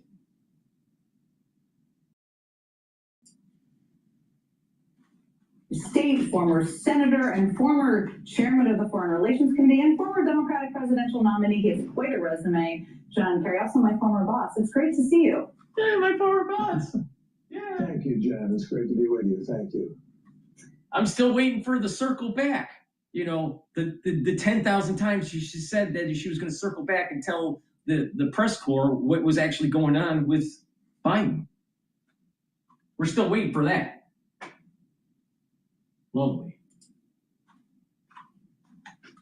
So you have not said a lot publicly since this war began. It was one of the reasons I was so looking forward to speaking with you and hearing what you had to say. But just 36 hours before this war started, you debated another Secretary of State, Mike Pompeo, at a university in Florida. And here's what you said, which you remember, but just for everybody watching. If you push them too hard into a corner, if you drop the bombs before there's a decision to be made, it is entirely possible these folks who are masters of asymmetrical warfare may just say, to hell with them. Tell us what you meant by that. The bottom line is this. The only way to handle Esau is to kill him. It's not just DrPaulCottrell saying this. It's written down in the Old Testament. You cannot allow the negative Esau to live. Now think about this. The mother of Jacob. Jacob and Esau are twins. Esau is born first, okay? Jacob is more of a herding type person and a scholar, while Esau is a hunter and is animalistic, doesn't want to learn, but he's smart. Esau's smart. While Jacob is intellectual and is more of a pastor, more of a sheep herder type, okay? And there was a blessing that was going to be from their father, Isaac. And the mother decided, you know what? There's something wrong with Esau. Now think about it. The mother kind of knows about the kids. You know, she has this intuition, that gut intelligence. and realizes that if Esau gets the blessing from the father, which is typically given to the elder son, that he will have power to destroy the world. So with the wisdom of the mother, she ended up creating a situation where the son, Jacob, the younger son, the younger twin, gets the blessing to save the world. Now, why is this important? Because if Esau's soul was given the Ten Commandments, if Esau's soul was given the Torah, if Esau's soul root was given the temple, the energy that could come down from the temple, from a Kabbalistic perspective, was too potent for someone that has an animalistic soul, and the world would die. The mother knew this. Generations before it would happen. Now, this little story is literally what we are seeing playing out, where if Esau has power that can destroy the world, they will do it. Now, in the story, Esau eventually repents, and his intellect is allowed to be buried with his parents in the cave. But Benjamin, to allow that to happen though, Benjamin has to chop off the head of Esau. The body cannot be buried with the parents because it's animalistic. So this is what I call the negative Esau and the positive Esau. Negative Esau is the animalistic soul in the body, and the intellect, the head, is what repents and is allowed to be buried with the patriarchs. We are seeing this playing out. The negative soul root of Esau must die. Now, if we fail because of America First bullshit, there will be a curse that comes September 11th, 2026. And what that does is it opens up spiritually a gate where the silencing of Satan cannot take place. Because on Rosh Hashanah, a ram's horn is blown to silence Satan, to allow for a blessing to come down onto the earth. But it so happens on September 11th, 2026. That can't happen because Rosh Hashanah is on the Sabbath. And because it's on the Sabbath, there's a prohibition on being able to blow the shofar. That means Satan has the ability to block the blessing. There's going to be a curse that comes down. And this curse is going to reverberate and propagate through the world. Now, what happens is that this gate doesn't close until the first week, approximately, of October of 2027. So that's talking about September, October, November, December, January. You get that. It's a lot of months. You're talking about a year of pain here. Then there is a reprieve, and then it happens again. We are being judged on what we do here as a world. Are we going to kill the negative Esau or not? If we don't, the whole world will have a curse. Now, it is tied to Israel, the scholars in Israel not doing the ritual slaughtering of the red heifer. The ritual slaughtering called this red heifer is the paraduma. But there's a whole process that has to happen. That has not taken place. And as time goes on, the remaining red heifers are not spiritually clean to be able to be ritually slaughtered and to use the ashes. So God is going to come down and curse Israel and curse its rabbinical scholars and curse the infighting between the non-observant Israelites and the observant Israelites.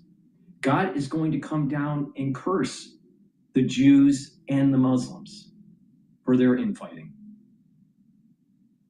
And God is going to be coming down and cursing societies because of all their infighting.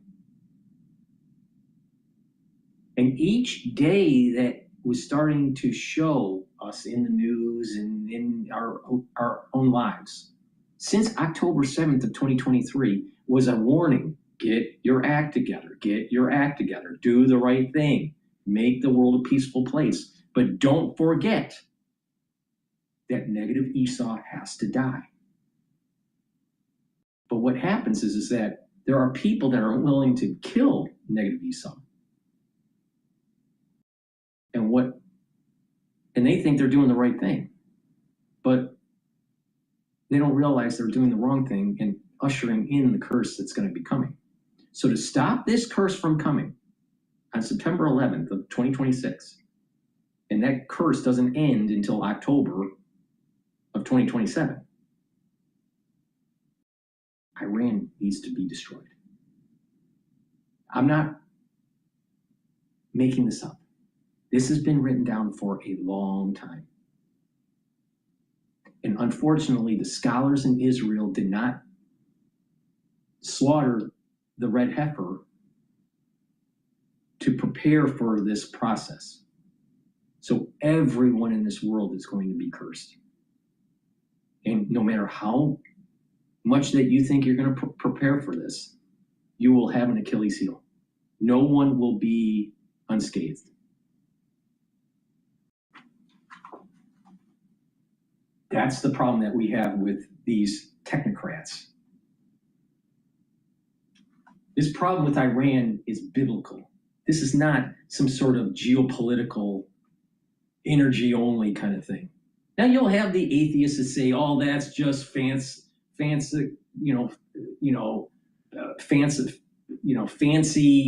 rhetoric from an old time period." No. You can see it playing out. What's the probability of having 5 red heifers during COVID? Where the last time we had red heifers was 2,000 years ago. There were nefarious things happening during the crisis of 2020. And God was saying, if you do the right things, I will help you. The clergy didn't do the right thing. The scholars didn't do the right thing. And now we have the situation that we have today. You think anti-Semitism is going down since October 7th or up? Do you think anti-Islamic feelings are down or up? It's up. The infighting within the whole, God wants everyone to be at peace and in harmony. He wants the Jews to follow the Torah laws and the rabbinical laws, the 613 mitzvahs. He wants the temple to be rebuilt. But he also wants Islam to be fruitful and peaceful. He wants the Christians to be fruitful and peaceful. It's really simple. The Jews have to follow the 613 mitzvahs. That includes the temple, because a lot of those 613 mitzvahs are tied to only if the temple is built. But the Muslims don't want that. But that's because there is an element of Islam that is associated with aspects of Ishmael's soul root, but also Esau's soul root. And the only way for this to play out is for negative Esau to die. Now, you can do it the hard way or you can do it the easy way. We've been told, there's been a hint of it to do the easy way. But as we we approach the warning sign, it's going to get worse and worse and worse for people. So America First pacifism will lead to a curse. Not getting the job done will lead to a curse. But not getting the job done in Iran is just as important as making sure the job is done with the ritual slaughtering of the Paraduma. Now, this sounds a little very crazy, I understand, for people that don't understand the biblical ritual observance that took place thousands of years ago. I understand that. The people don't, their modern society doesn't mesh well with this. But this is part of the reason why your modern society is going to be destroyed. You will mesh with it forcefully, or you will mesh with it easily. It's your choice. But it's going to happen. Now,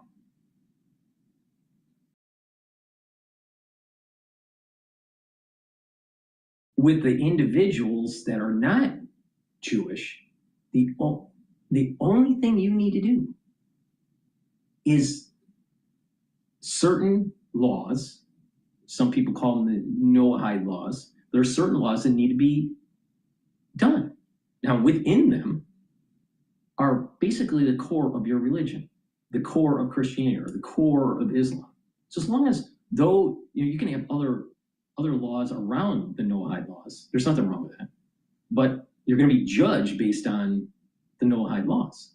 So if the Noahide laws aren't followed by the non-Jews, then there's going to be a problem in the world. Just as much as if the Jews don't follow the 613 commandments. Now think about it. It's harder to follow 613 commandments or mitzvahs, or prohibition / positive mitzvahs. There's positive and negative mitzvahs tied to different parts of the body. That's a lot harder than just following the Noahide laws. So actually, non-Jews, it's easier for you to have a good life. Not so easy for Jews. Now, why that is, no one knows.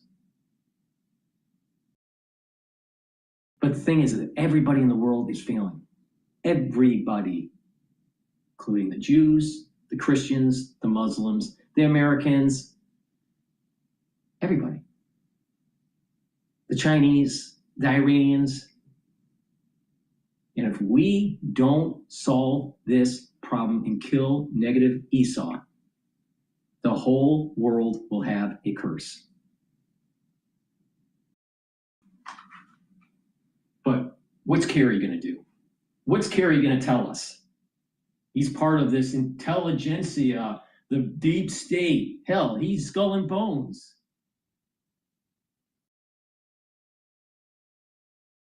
He's part of the apparatus that kicked the can down the road.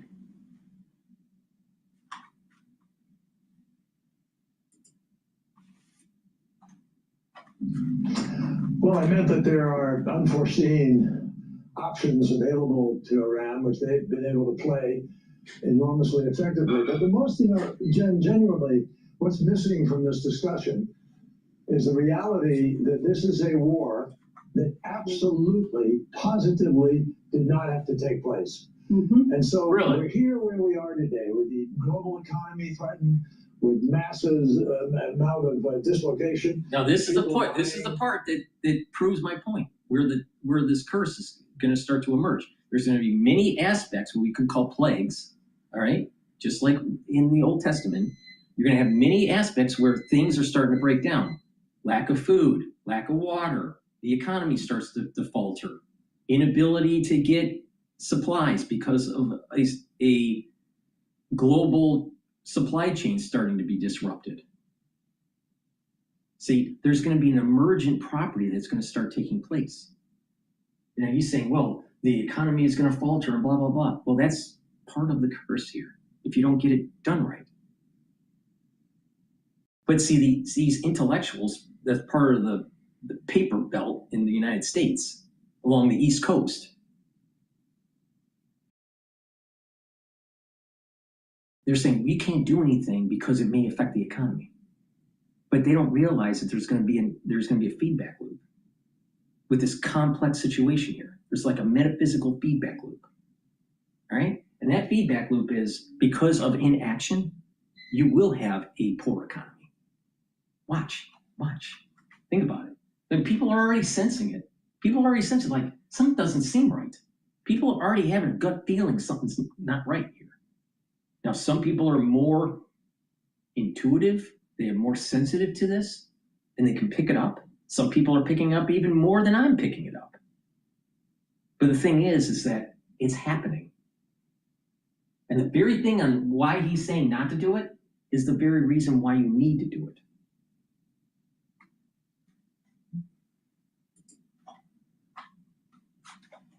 Innocents, civilians, so forth. I mean, we're witnessing the results of moving too rapidly without making the diplomatic measures necessary. Now, a number of years ago, when President Obama decided that we were going to try to resolve this problem in a peaceful way, we took 4 years, and we secured an agreement that is the strongest nuclear agreement on the planet, strongest since the 1950s and 60s. We have enormous ability not to truck. And they still were able to fly underneath the radar and make 60% enrichment of uranium. And the thing is that we were giving money to them. And that money is fungible and help fund Hezbollah and Hamas. All right? Also, during that time period, we weren't out of Iraq and Afghanistan. So that money, that helped to fund terror against our soldiers. You know, there are a lot of soldiers that are coming back. They came back with no legs, no arms, burned faces because of hot money that they gave to the Iranians.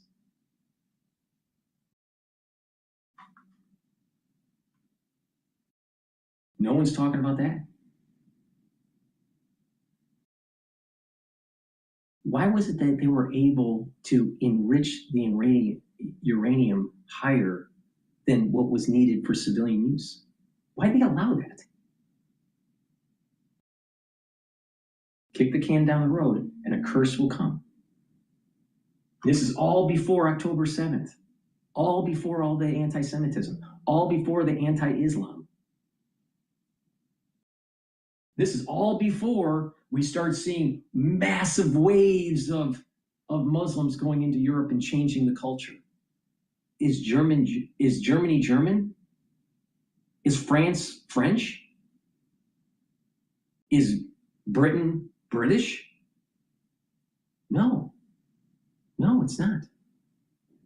With our porous border, we probably have sleeper cells now, thanks to Joe Biden. But this agreement that he's talking about was in the middle of the Middle Eastern war that we've had post 9/11. And it's strange how 9/11 keeps on popping up. 9/11, 2026. That's when the gate opens up with the curse. 9/11 was also the date that George Bush went to the UN and said the New World Order. 9/11 happens a lot. And the reason why it happens a lot is that it is a spiral. It's a fib sequence. And all of these events are connected.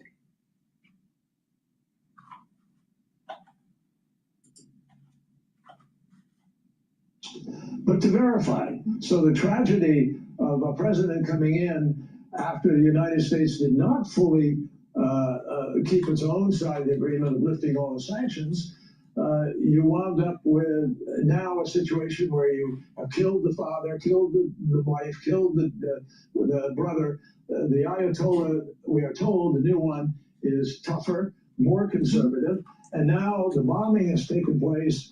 And entire Iranian society. And if you did the job years ago, we wouldn't have this problem. If Carter was more of a get rid of the theocratic regime president, we wouldn't have this problem. This is the very point that I'm making. This is a very point of what was warned.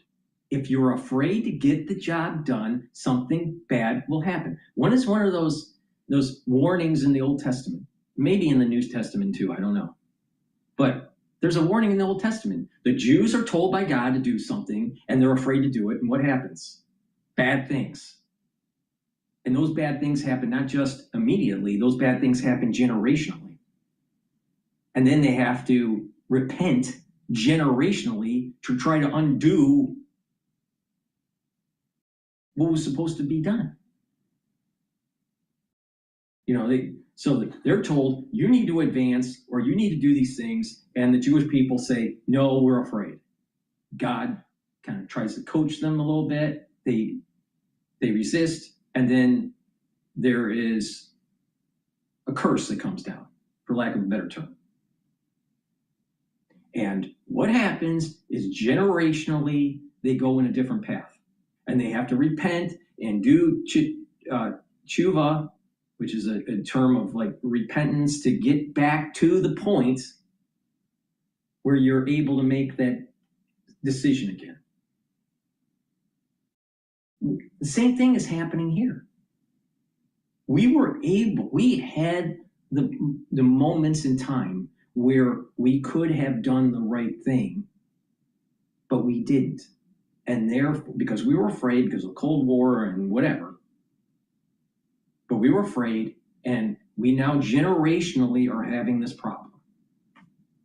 So instead of making the same mistake as what the Jews did in the Old Testament, maybe we should actually get the job done, or we're going to have generational curse.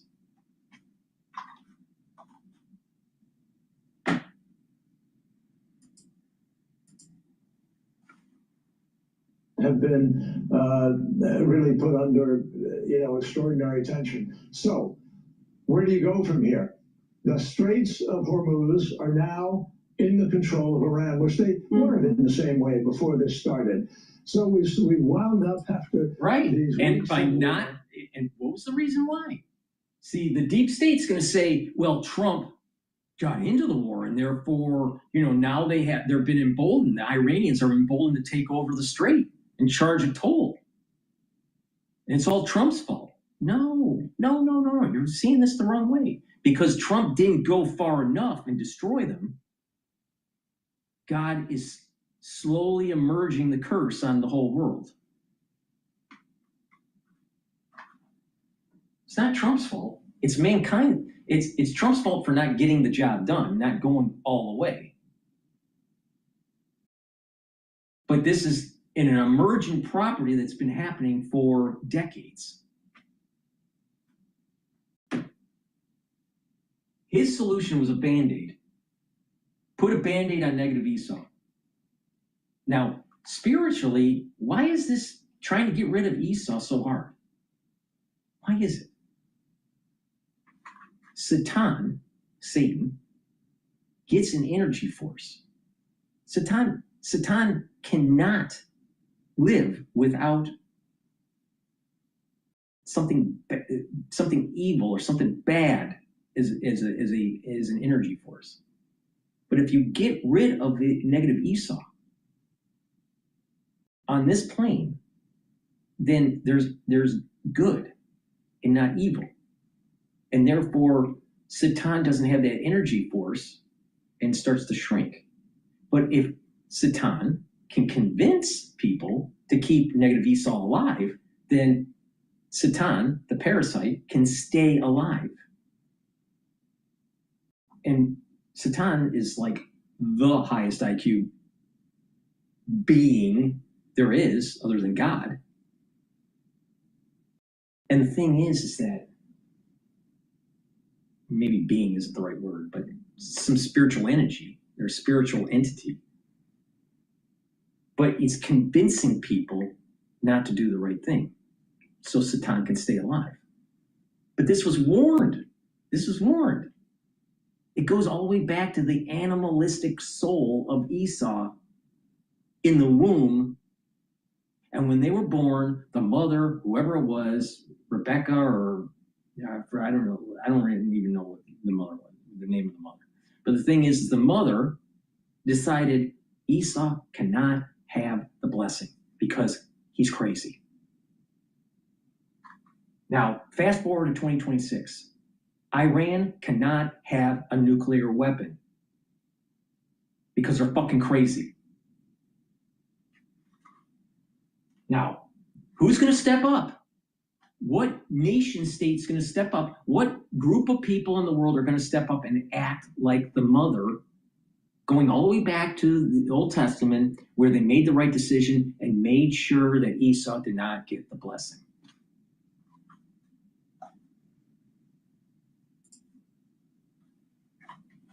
And we have made the distrust much greater. We've made it much harder to find a way forward. We've complicated the global economy.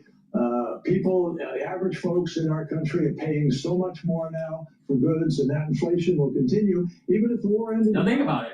The average person is paying more for goods and services. That's true. The average American's stupid. 80% of them are dumb.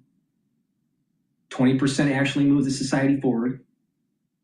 But most of the Americans that he's talking about aren't following the Noahide laws. Most Americans are not Jewish. Most Americans are Christian. They're not following the Noahide laws. This is part of the reason why the curse is coming for everybody.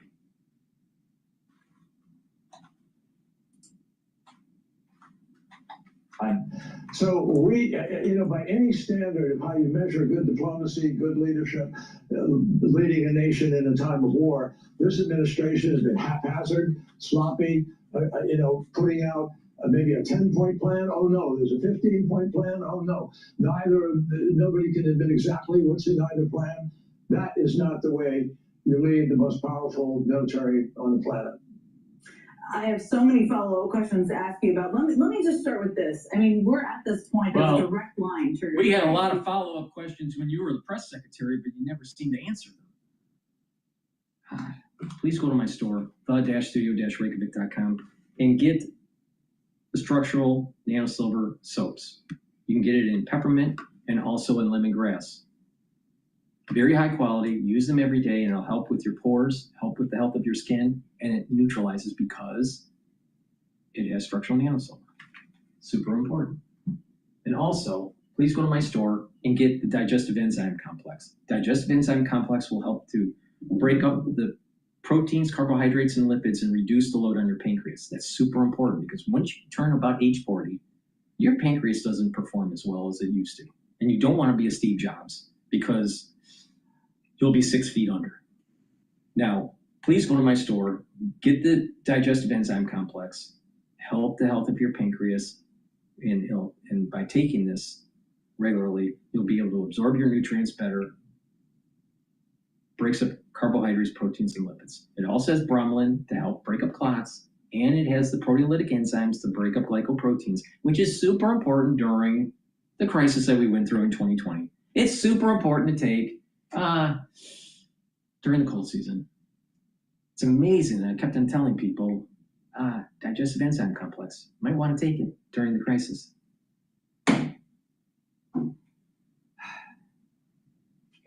There's not that many people that have a mug that states that I'm never wrong.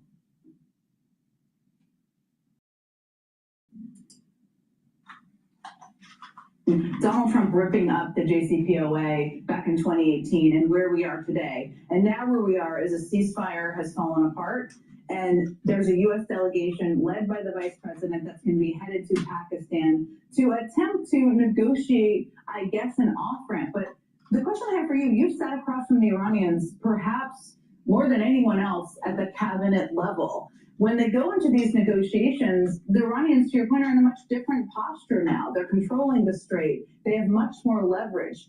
Is their posture going to be to hell with them, or what do you expect? I don't think anybody can predict what to expect because there are a lot of variables in what their considerations may be, and I don't want to speculate. I do know that the new foreign minister, Rachi, we got to know him very well. and is a capable individual, very smart, and he will try to find, I think, the best way to find the compromise that works for everybody. We have Even to all Satan? understand now there will be some kind of compromise. We're hoping that we're going to find a compromise so we can still have Satan in the world. Thanks, Mr. Skull and Bones. To be a negotiated settlement. And that compromise is going to have to recognize that Iran believes it lived by the agreement. And so what we wound up with is a situation where they now believe you can't trust the United States. And because President Trump came along and just pulled out of the agreement. And he pulled out of the agreement, Jen, without making a bona fide effort over a period of time to try to change the dynamics. He didn't put ideas on the table, he didn't bring the teams together. For the ones that are paying attention to the dashboard, you'll see that the future CL, which is the WTI crude contract, that's trading at 99.21, and UCO is now trading at 40.84. If you've been paying attention to me, you would have made some money. If he had things that he really disagreed with, he had an ability to be able to try to change those. And he always had time to be able to bomb if that's what he ultimately wanted to do, or if that's ultimately what Prime Minister Netanyahu persuaded him to do. The fact is that here you had an ability over a number of years, because of the very stringent components of the agreement that was put together.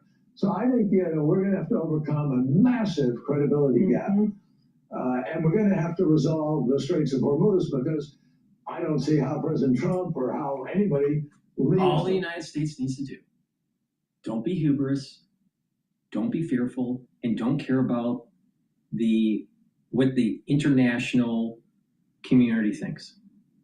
Just do the right thing, and we will get a blessing. But if we fail by being hubris, by being afraid, by listening to the international community, it's not going to be pretty.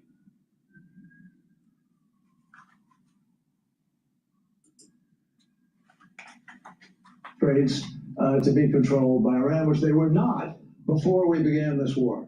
Ships were passing freely through the international waters in that passage. So here we are, worse off than we were before. Really? And okay, and Iran was funding Hezbollah, the Houthis, Hamas. That was okay, as long as we have ships flowing through the strait. As long as Europe gets their energy, as long as China has their energy, everything's copacetic.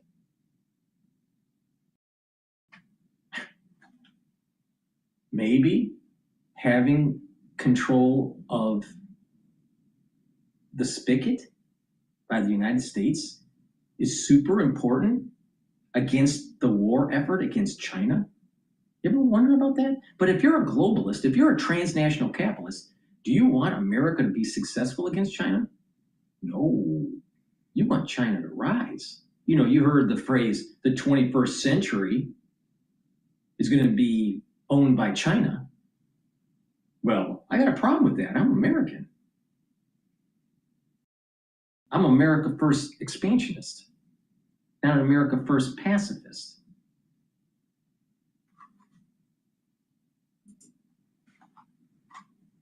Have to hope that those negotiations in Pakistan can really produce something. I really do hope, because this is a very dangerous moment. In addition to, of course, the Iranians and negotiating with them and all of your experience there, you've probably sat across the table from Prime Minister Netanyahu more than almost anyone else out there. And he and Israel are, of course, big factors here. There's been recent reporting, you probably saw in the New York Times, that Netanyahu was taken into the situation where he basically pitched Trump on attacking Iran. Were you ever part of any conversations like that? I know he's made that pitches to past administrations. Were you ever a part of that? And were you surprised that he was able to convince Trump to do this? Well, I was part of the any number of conversations with Prime Minister Netanyahu, But it's him conversations that took pitching place in other the countries. U.S. to strike Iran. Yes, he wanted us to strike. He came to President Obama. He made a presentation that asked to strike. President Obama refused.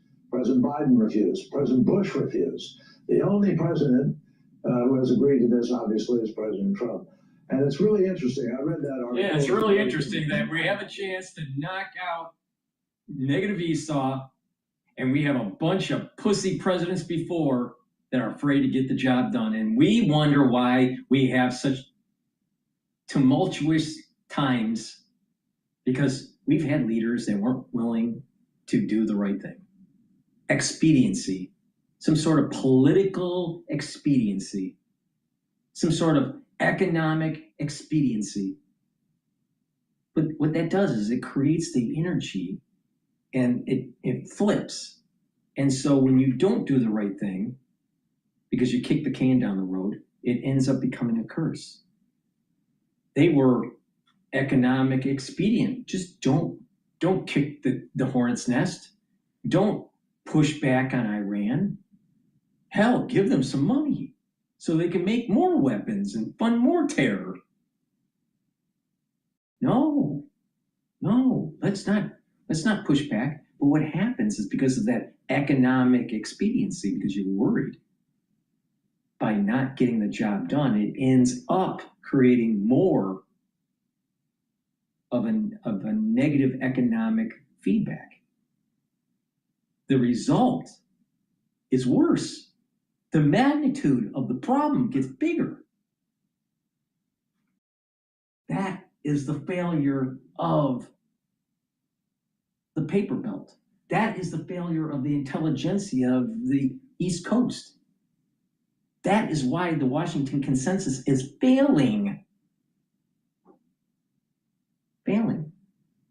Because they're not willing to get the job done.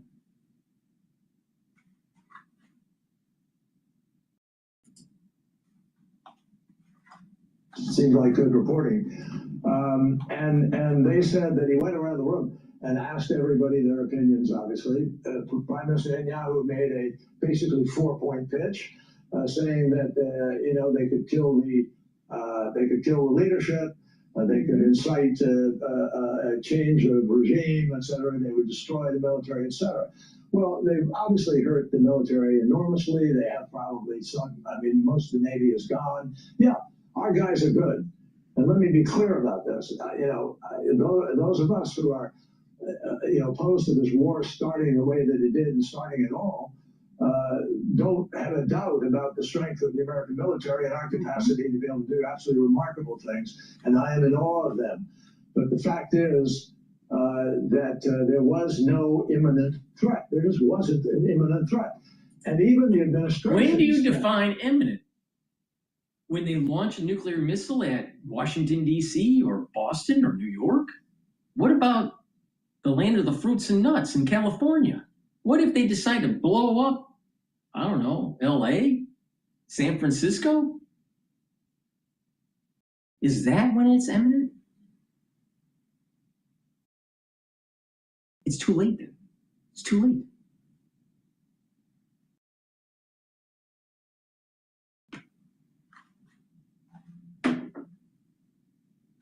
The bottom line is this. There is zero reason to have 60% enrichment of uranium for civilian use. It is only for weapon development. So, Mr. Hines, Kerry, who's a billionaire, because he married into money. A billionaire. He married the Hines family. A billionaire. He's telling you on how it really should be. Skull and bones, billionaire, is going to tell you how it's going to be. Yeah. You still think that you have really recourse with your representative government? He is your government.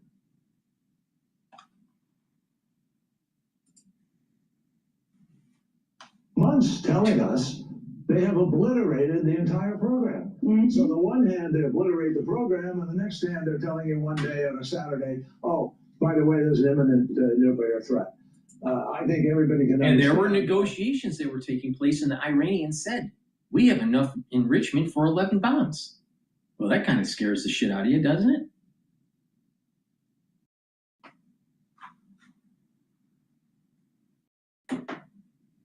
I'm telling you, we keep on kicking the can down the road. There's going to be a city in the United States that's going to be radiated.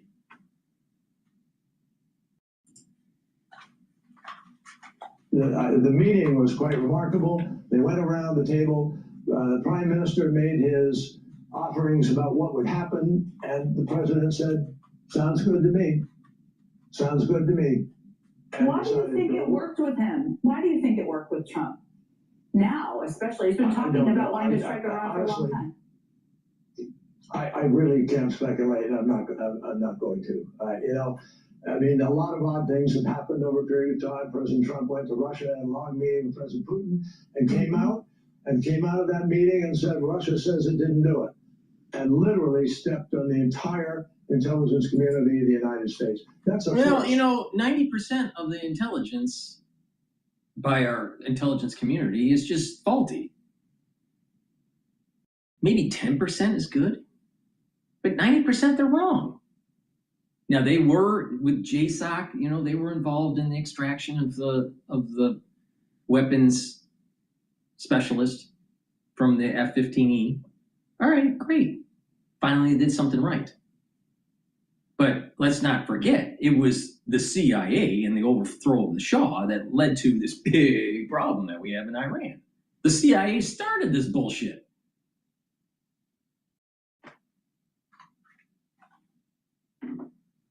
Why? Because of oil. Because at the time, we were dependent on the Middle Eastern oil.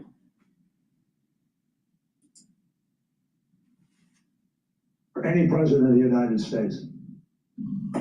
How concerned are you about the difference in goals that Israel and Prime Minister Netanyahu seem to have in comparison with, to the degree we even have knowledge of what the goals are from the United States, what the United States may be trying to achieve here, and how this war might end?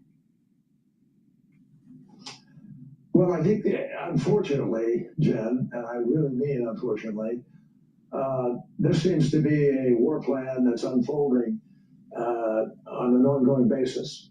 And it's very, very hard to say where the goal is, where the end point is. Wait.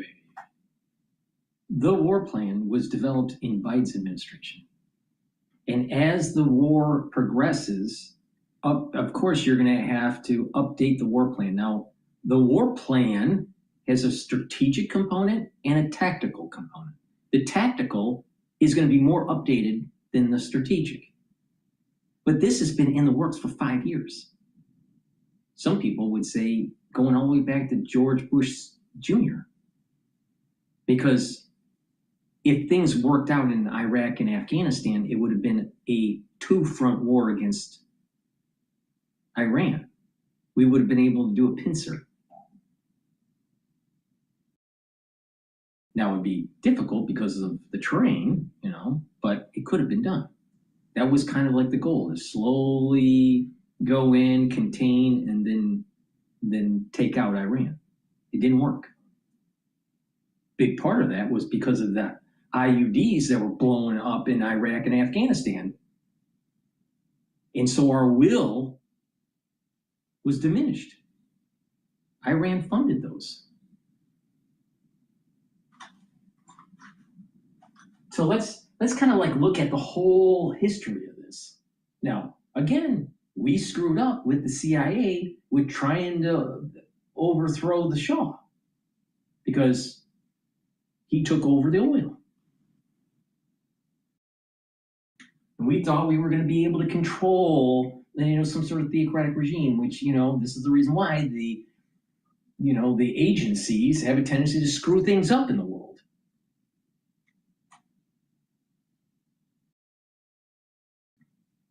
Amazing. Absolutely amazing. It's like industrial amnesia. I think nearly impossible to say that, particularly if the things that they want to do are not threatening necessarily to the rest of the world. So, and that negotiation is going to be much tougher now, believe me. It was tough when we began it. when there was great enmity between the sides. Now that there's been this massive bombing and destruction and challenge to their leadership, with everybody there in government knowing someone who's been killed in the course of the last weeks and months, that's going to be harder for them to come back and say, well, we're willing to be charitable with respect to any measure. And so this. Why don't we take it from a different angle? Maybe God is now pushing the United States in a way where you have to get the job done. Because the United States has a tendency not to do things unless they're forced to do it. You know, America First pacifists.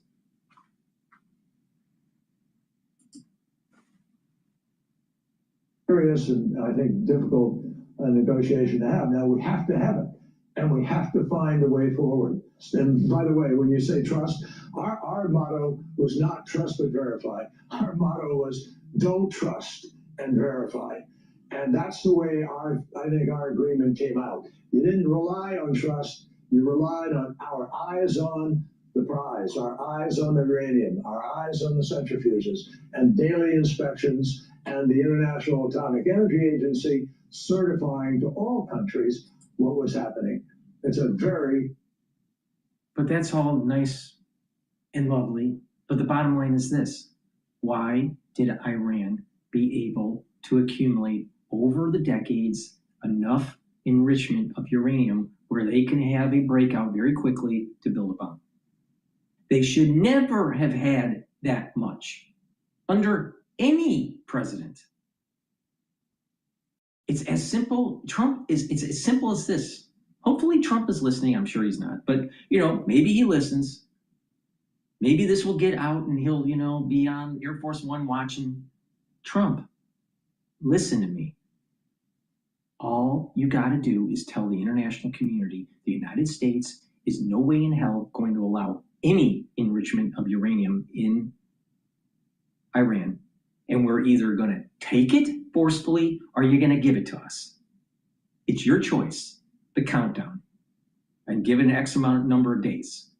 You know, you got 3 days to do it. That's what we need. That's getting back to like, you know what? Sometimes you gotta like look at how would Julius Caesar handle this? Sometimes you have to look at how would Machiavelli handle this?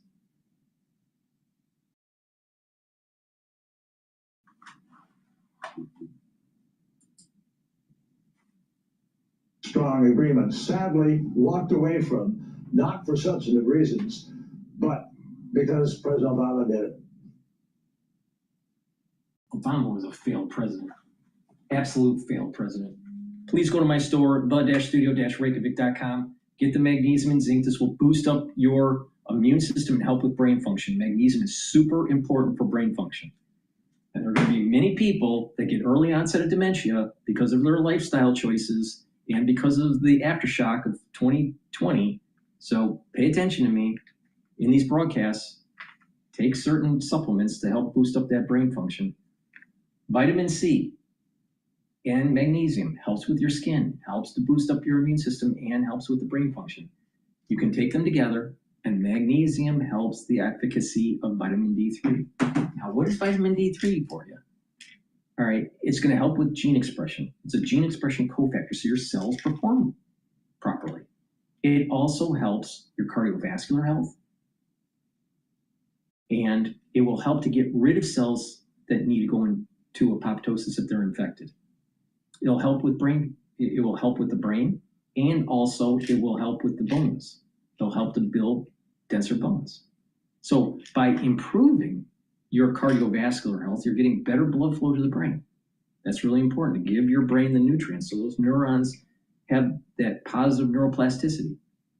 And when you are improving your bone density, you're not going to get osteoporosis. You're going to not get brittle bones.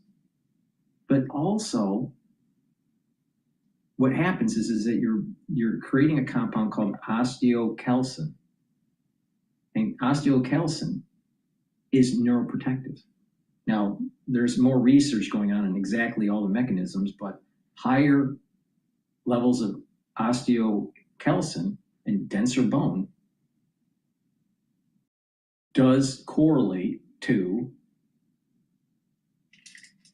healthier brains. So please go to my store, the-studio-reykjavik.com, and get the vitamin D3. Now let's listen to General Keane here.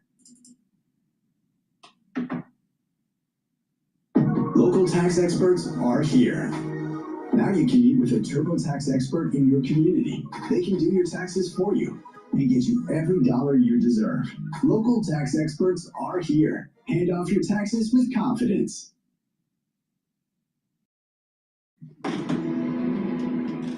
President Trump is optimistic ahead of peace talks with Iran and Pakistan tomorrow. Vice President Vance set to lead the talks. The new Ayatollah threatening the Strait of Hormuz is a new phase. That's an interesting one. Says our next guest says Iran will try to string us along and sell us a bad deal, but businessman Trump will not let that happen. Let's bring him here. Retired four-star general, Fox News senior strategic analyst, chairman of the Institute of Study of War, General Jack Keane. General, we're in the ceasefire stage. The president's optimistic. Are you? Well, the president has information that none of us have. And so there's something that is telling him this looks better than any of the other negotiations that he's been involved in, and certainly what the Iranians did with the Obama administration. So that's got to be a fact. But no, I'm not optimistic about it because this is what the Iranians do. I mean, they are masters at obfuscation and delaying negotiations. What's on the table is everything that they value. Everything from the nuclear to the ballistic missiles to the drones to support for proxies, everything they stand for, they would have to voluntarily give up. It's hard to get your head around the fact that they would actually do that. What they will likely do is make concessions on a number of points that will incentivize us. Oh, this is different. They're willing to make a deal here. Drag this thing out for a number of weeks.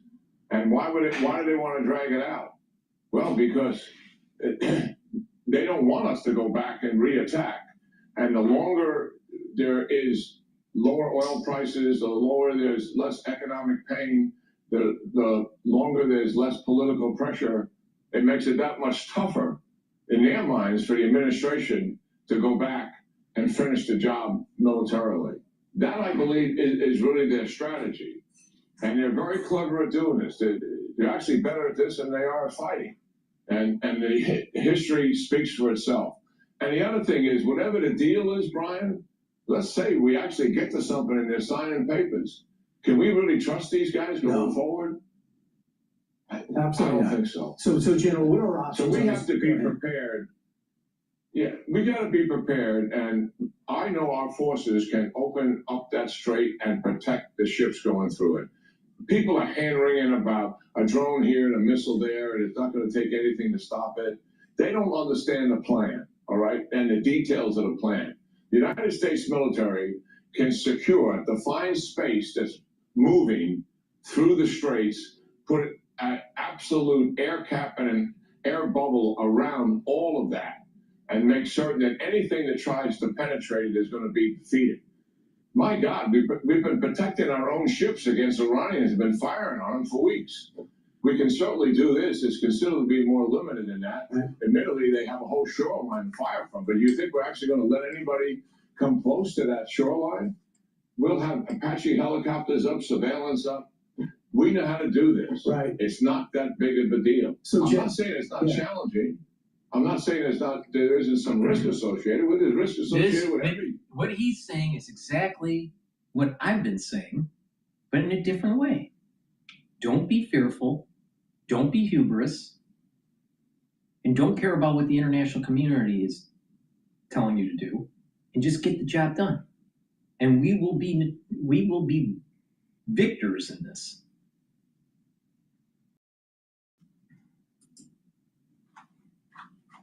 Military operation, but it's quite doable. So the thing is, General, we could stop the Chinese are allowed to go through there. The Iranian ships are allowed to go through there. They're deciding India and Pakistan ships go through there. Why don't we decide they can't go through there?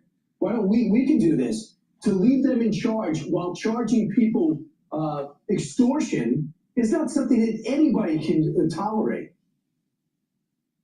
Well, I always thought that the first option available to us when they shut down the straits, as opposed to, the security option, which involves much more resources, is just that the Iranian ships are coming through, just quarantine them in the Gulf of Oman.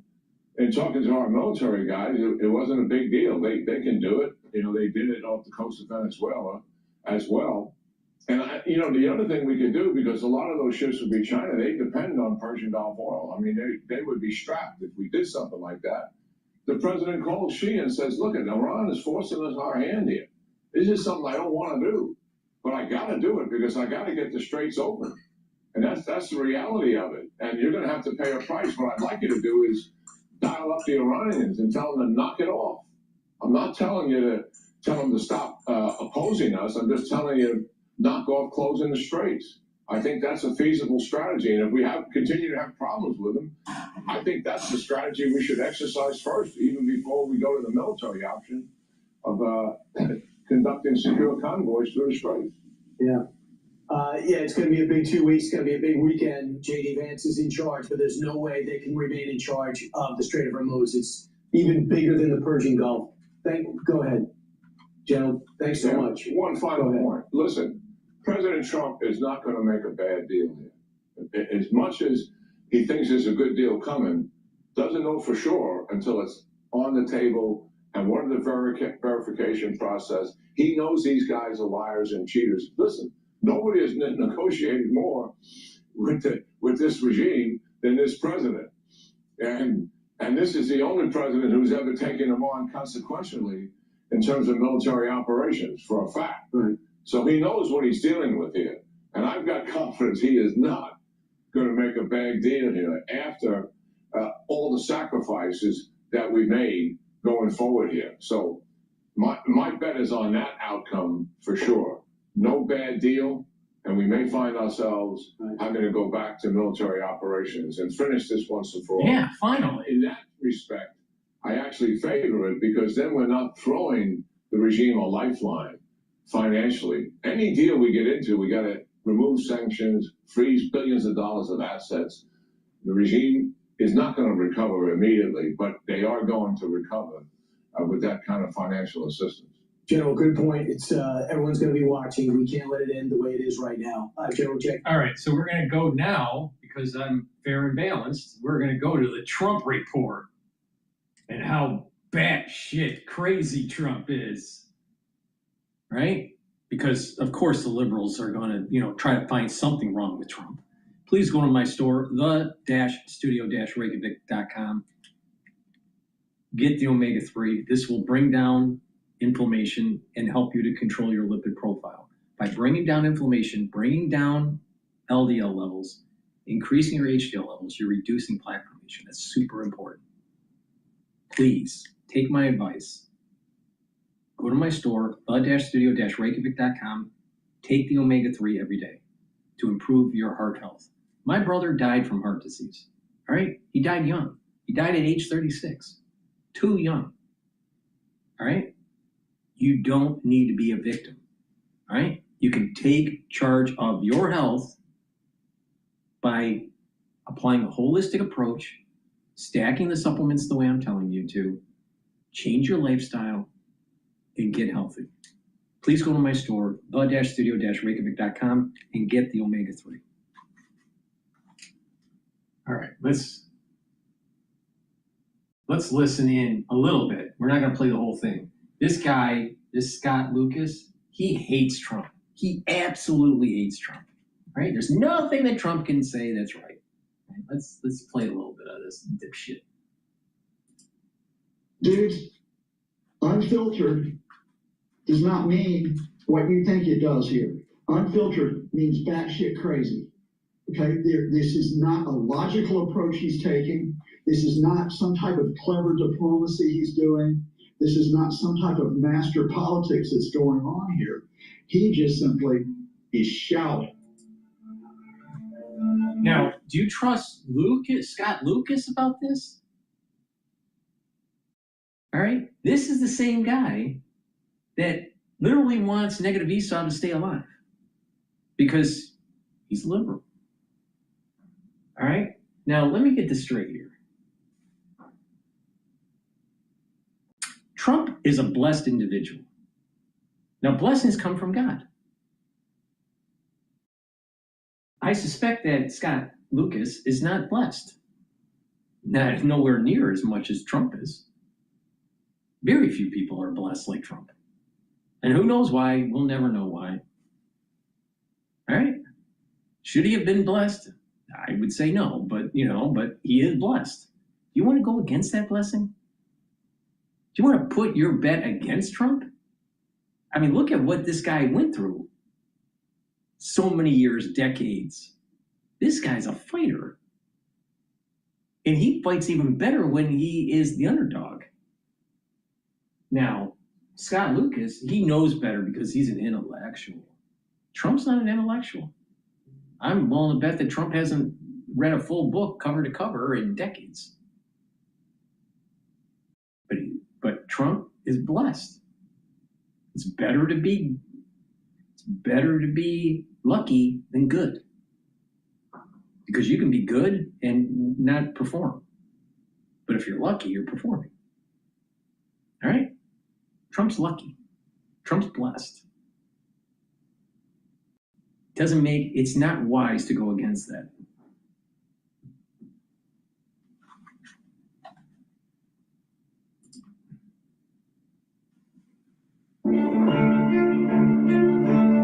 Yeah, Trump report. Hello, welcome to the Trump Report. Happy Friday to anyone who is celebrating that. We have so much to discuss today. Of course, this ceasefire, if you want to call it a ceasefire, is still going on, but there has been some challenges as we expected. So my guest today is Professor Scott Lucas from the Clinton Institute, University College Dublin. He's joining me. Just a reminder that you can watch us every day, Monday through Friday on the Trump Report YouTube page. You can stream the daily show as a podcast wherever you get your podcast. You can watch clips of the show on Facebook, Instagram, and TikTok. So all of that's a bit of housekeeping. So Scott Lucas, thank you so much for joining the Trump Report today. The pleasure is mine, Maddie. What type of craziness are we dealing with today? On the Richter scale of crazy, because we're going to start off with this Truth Social post.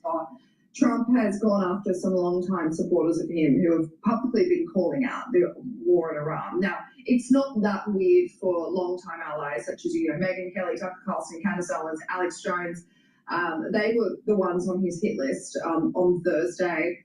When I say it's not that weird, I mean in terms of what really pro-Trump MAGA supporters want was that they wanted this America First agenda to be the front and focus of Trump's second shot at the presidency. And of course, that's not what they've got. So that's why there's been a lot of criticism against, someone that they have basically tried to get back into the White House. So this is what he said. Now, keep in mind, as you and I have spoken about, there are way bigger issues going on in the world right now, especially in Trump's orbit. So this is what he wrote in a lengthy Truth Social post.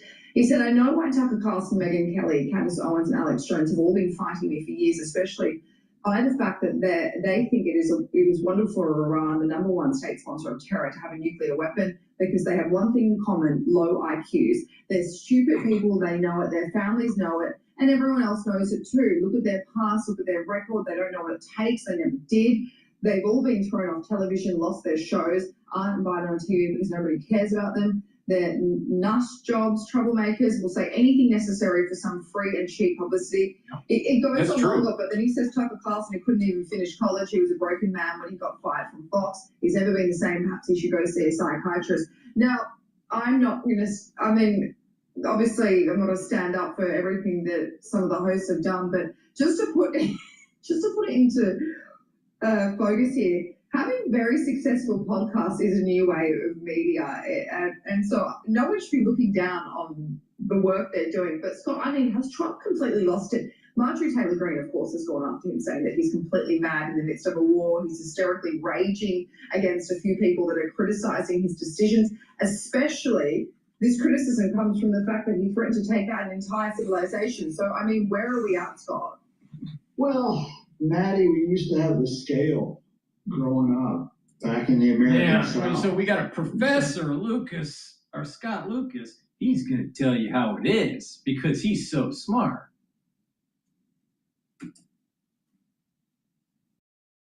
you have to apply it to your relatives, you know, or at least that guy who was down on the street corner who used to shout at Now, passersby. isn't this interesting? The Clinton Institute, University of the University College of Dublin. I mean, talking about I can't take it anymore. The whole world is going to hell. I was like frazzled, and you and I have probably been at that frazzled point, right? But then there's loopy, right? And then there's a level that you reach, which is, and you can bleep me if you want to in the edit, batshit crazy, right? And we are now at batshit crazy with the man who has the title of President of the United States. I don't want to be too flippant here because I think you have to connect that tweet up to what's happening. And we also have to note that Donald Trump has rage tweeted ever since he learned what Twitter was. And he's raged at people ever since the 1970s. But we're at the point now where he just is, he does not know where he goes next on certain issues. And when he doesn't know where he wants to go next, he takes on that hyper-bullying demeanor and that tactic that he's had. Go back to the 2016 election where he just makes up childish nicknames for everybody, you know,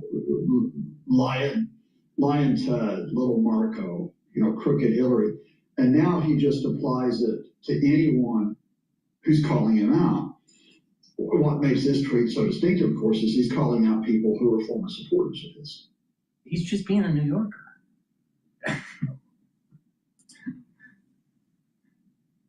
You know, Tucker Carlson was a friend of Trump's, and quite often was on the phone with Trump during, you know, Trump 1.0, the first term.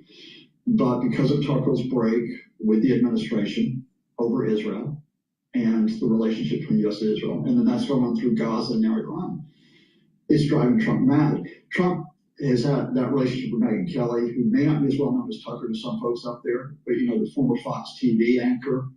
He insulted her famously in 2016 because she just simply asked him a question during a presidential debate. I will not repeat the insult here. It's foul, it's misogynist. But then she becomes a very big supporter of it. But she too has criticized the Middle East approach. And of course, Marjorie Taylor Greene, you know, he just adds on to it. See, the issue question is why now? And I think what's happened here is you could put this in connection with where are we? Okay, Monday night threatened to destroy an entire civilization. That, you know, the next evening. Tuesday night, world peace is broken out. I'm going to negotiate on the basis of Iran's very, very good proposal. Wednesday, I didn't agree to that. That's not the proposal I agreed to. Why is everybody saying that? This is terrible. And then here we go, you know, Thursday's tweet special is, I'm just going to completely lose it because you're going into talks with Iran precisely because the administration is in a defensive position in some respects, which they did not expect. They were supposed to have regime surrender by this point. They were supposed to have gotten the regime to capitulate, give up the nuclear program, give up ballistic missiles, give up their alliances in the Middle East, acknowledge American dominance. Instead, the primary issue now is none of those. The primary issue now is the Strait of Hormuz. And who controls that? It's not Donald Trump, it's Iran. I'm going to add one more thing here before we riff. So let me get this straight. So Professor Lucas thinks he knows better than General Keane? Because General Keane in the previous video stated that the United States can control the strait militarily. And we're moving troops into the region. Maybe that's what's going to happen. So when he does do this, and there probably will be casualties, but we'll be able to control the strait, then he's going to be proven wrong again. We'll see. Remember this. What has driven me crazy in the past 48, 72 hours And I will now give you a tip, folks. In my own form of keeping my rules sane, if I'm going to call out Trumpist, that is the only time when I will go on to X. You know, I don't go into that dumpster fire because people get burned. I use, you know, full disclosure, Blue Sky for the type, Mastodon for the type of promoting the type of topics we're talking about. Oh, so he goes to the liberal echo chamber.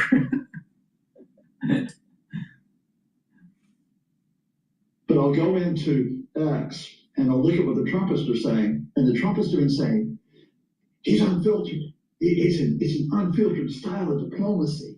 Look at him. This is great. This is how he was as a businessman, and he just scares people. Dudes, unfiltered does not mean what you think it does here. Unfiltered means batshit crazy. Okay, this is not a logical approach he's taking. This is not some type of clever diplomacy he's doing. This is not some type of master politics that's going on here. He just simply is shouting, and he's shouting and shouting, and he's hoping that someone's going to go, oh my God, I'm scared. Oh, terrible. And I'll just put this to you. Do you think Tucker Carlson, Megyn Kelly, Marjorie Taylor Greene are going to say, because of this tweet, we are so wrong? This war in Iran is a very, very good thing. This is so wonderful what you're doing. Do you think that's what's going to happen? And do you think Americans who may have more... The only reason why Tucker, Megyn Kelly, Alex Jones, and Candace Owens, and even Joe Rogan are saying the crap that they're saying is because they're playing to their audience. 80% of their audience is stupid. 80% of their audience is lazy. And the reality of the situation is that they are the same types of people.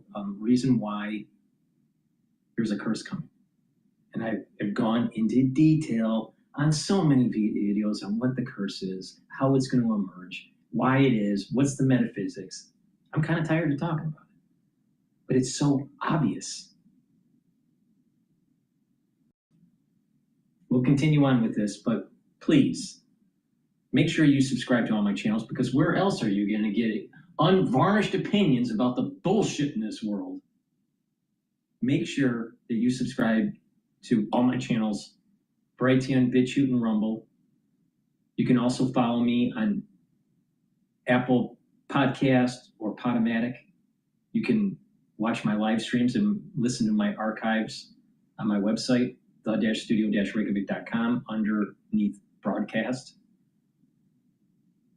And please help support the work that I do by being a paid member to my Patreon channel or my Substack channel.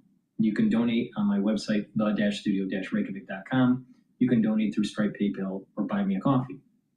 Because it's really important for people like myself to push back on people like him, because they're the ones that have been kicking the can down the road. And our world is getting very dangerous. Now, just imagine we don't get the job done. Just imagine that we kick the can further down the road with Trump. What president in the future is actually going to get the job done? Think it's going to be Rubio? I don't think so. Think it's going to be J.D. Vance? I don't think so. What about Gavin Newsom? No. No. What about Whitmore, the governor of Michigan? No. Who's going to get the job done? We're not going to see a president like Trump for the rest of our life. Maybe that's a good thing. But he's in the presidency now and he needs to get the job done. So we shouldn't really care so much about what Megyn Kelly has to say, or Tucker, because they're just playing to their audience, because that's where the cash is. You take away their audience and they're going to change their tune completely. It's a rare bird when a person doesn't change their tune because of a fluctuation of their audience.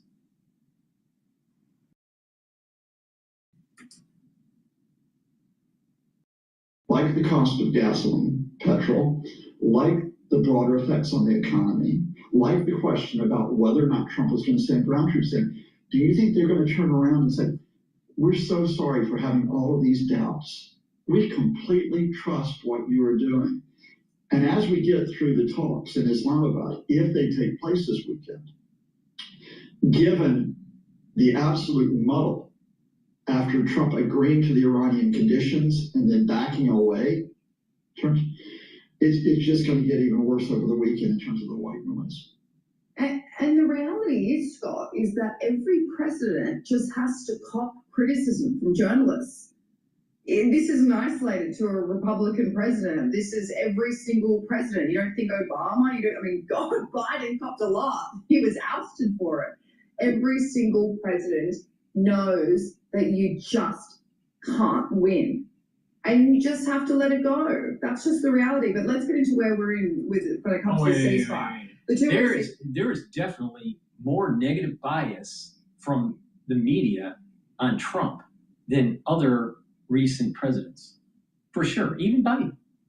The media is going at the media because it's so liberal and is in certain stations like CNN is entwined with the national security state. They're always going against Trump. What president had the lawfare against him or her like Trump? What candidate? No, Hillary didn't get she had some pushback, but the reality of the situation is she got off scot-free for many things that if Trump did, he would never have been elected. So the bias of the liberal media is against Trump. It wasn't against Biden. Now, do you get pushback no matter who's in office by the press corps? Yeah. But the thing is that statistically, it's more often with Trump, even while he was the candidate. Not just when he was president. What it is that people hate him. They hate what he represents. And this is what I'm going to say something very deep here. Not that I have already, but but the thing is that Trump is a baby boomer. Trump represents a generation that subscribed to abortions, promoted atheism, hated the country, especially during the Vietnam era. So the baby boomers as a generation has jacked up our debt because most of that debt that we've accumulated was under the leadership of a baby boomer. They jacked up our debt, and their generation subscribed to postmodernism.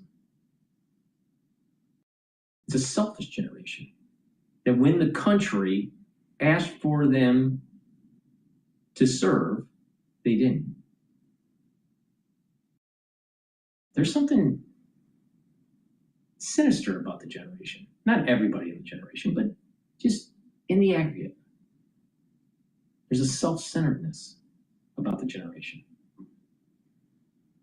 And so Trump is emblematic of that generation. He dodged the draft. I voted for Trump, but you know what? Bone spurs? Really, dude? Come on.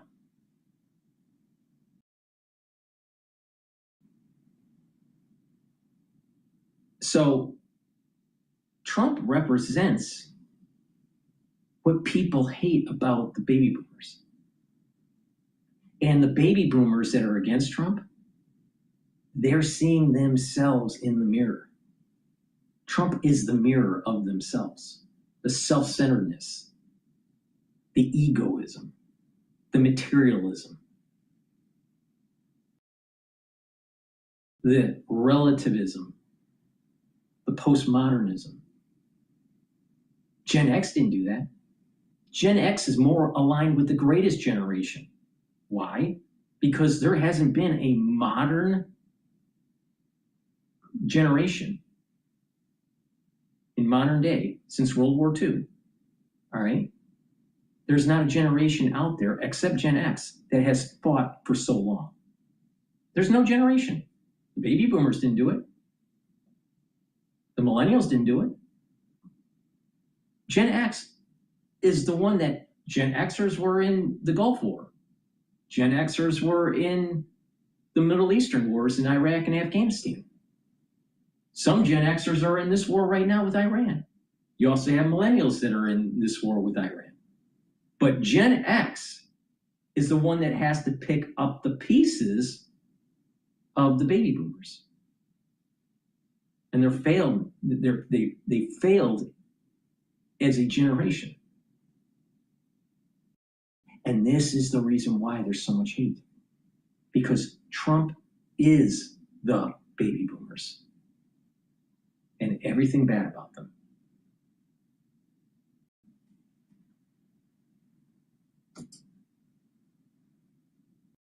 Was broken earlier in the week. It hinges on the Strait of Hormuz reopening. But right now it does feel like it's at a standstill. BBC reports that only around 9 ships have crossed since, and usually it's around 128 per day. There are reports that Iran is also charging a toll, which is of course something that they were demanding for when it comes to these negotiations. So Iran has also warned that ships passing through the vital waterway may be hit by anti-ship mines and the main transit routes due to the state of the war. They're obviously really upset about Lebanon, but we'll get into that in a minute. But Trump wrote this in response to this on Truth Social. He wrote 2 posts. He said there are reports that Iran is charging fees to tankers going through Hormuz Strait. They better not be, and if they are, they better stop now. He also said Iran is doing a very poor job, dishonorable, some would say, of allowing oil to go through the Strait of Hormuz. That is not the agreement we have. So I wonder how long it is going to take for this ceasefire to fall apart, if you want to call it a ceasefire, and for Trump to start these threats again. Oh, it's going to fall apart this this week. week. 24 hours. Yeah. I mean, it's going to fall apart because as I mentioned, you know, the ceasefire was already wobbling on Wednesday when the Now, White I House suspect that realized he the won't say this because, you know, he's a professor, Lucas, at the Clinton Institute. Trump needs to buy some time to reload the bays in our frigates and our destroyers because you can't reload the bays with the Tomahawk missiles at sea. They have to be in port. Hello. And it's going to take 2 weeks to do that.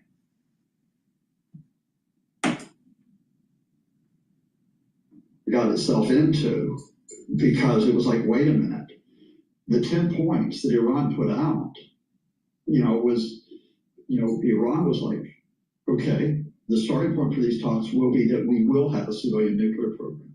We're not going to give it up entirely. And that's not what the Americans were demanding on February 26th, 2 days before they chose to go to war. They wanted the Iranians to say, we give up the nuclear program entirely. The Iranians are saying, no, we will maintain oversight of the Strait of Hormuz. Whether it's a toll system, whether it's other type of system for transit, we're going to be the ones that are going to supervise it. Well, that's not what, the Trump folks want. They actually want to take control away from them. Or at least when Donald Trump talks about running it alongside the Ayatollah, if you remember that tweet, that the Americans get a share of the money for running it. Then it's what the Iranians don't put on the table, that they have not put ballistic missiles on the table, despite the Americans demanding it, that they are not putting their ties with regional groups on the table, despite the Americans demanding it. And then it's the additional conditions that the Iranians put in there, which is lift all your sanctions, lift all those sanctions.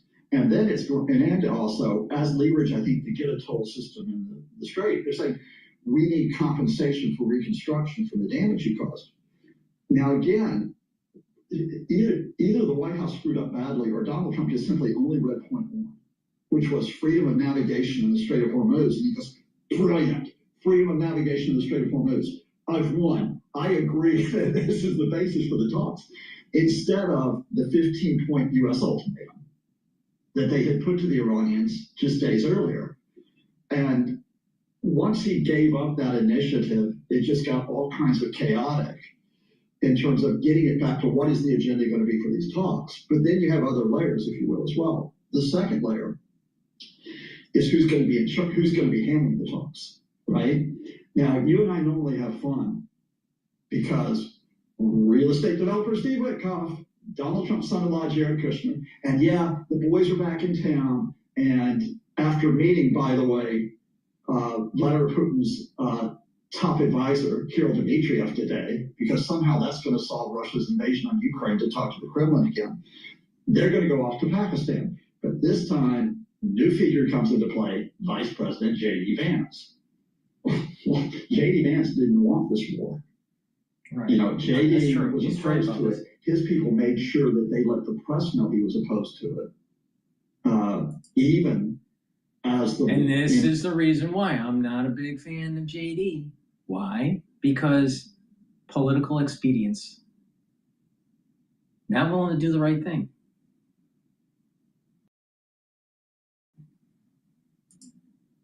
It's all about him. Days of the war. Now JD, whose priority, as we've seen in Hungary this week, is having hard right allies in power across Europe and undermining the EU. Now JD goes to Pakistan, right? So what's his play here? What's his play and how he conducts himself in the talks? But now you want the real complication. Trump apparently free of the Strait of Hormuz. Brilliant, I agree. And he didn't tell Netanyahu. He didn't consult Bibi. And like the Israelis are going, WTF, dude, we're supposed to be trying to get rid of these guys and you're going to go talk to them. And so they then decide, and this is where it gets serious, they decide on Wednesday, okay, the ceasefire doesn't apply to us when it comes to Lebanon. And then they kick hell. You know, they killed 254 people in 24 hours. And not just southern Lebanon where they're trying to establish the occupation zone. They go into the southern suburbs of Beirut and they just level buildings.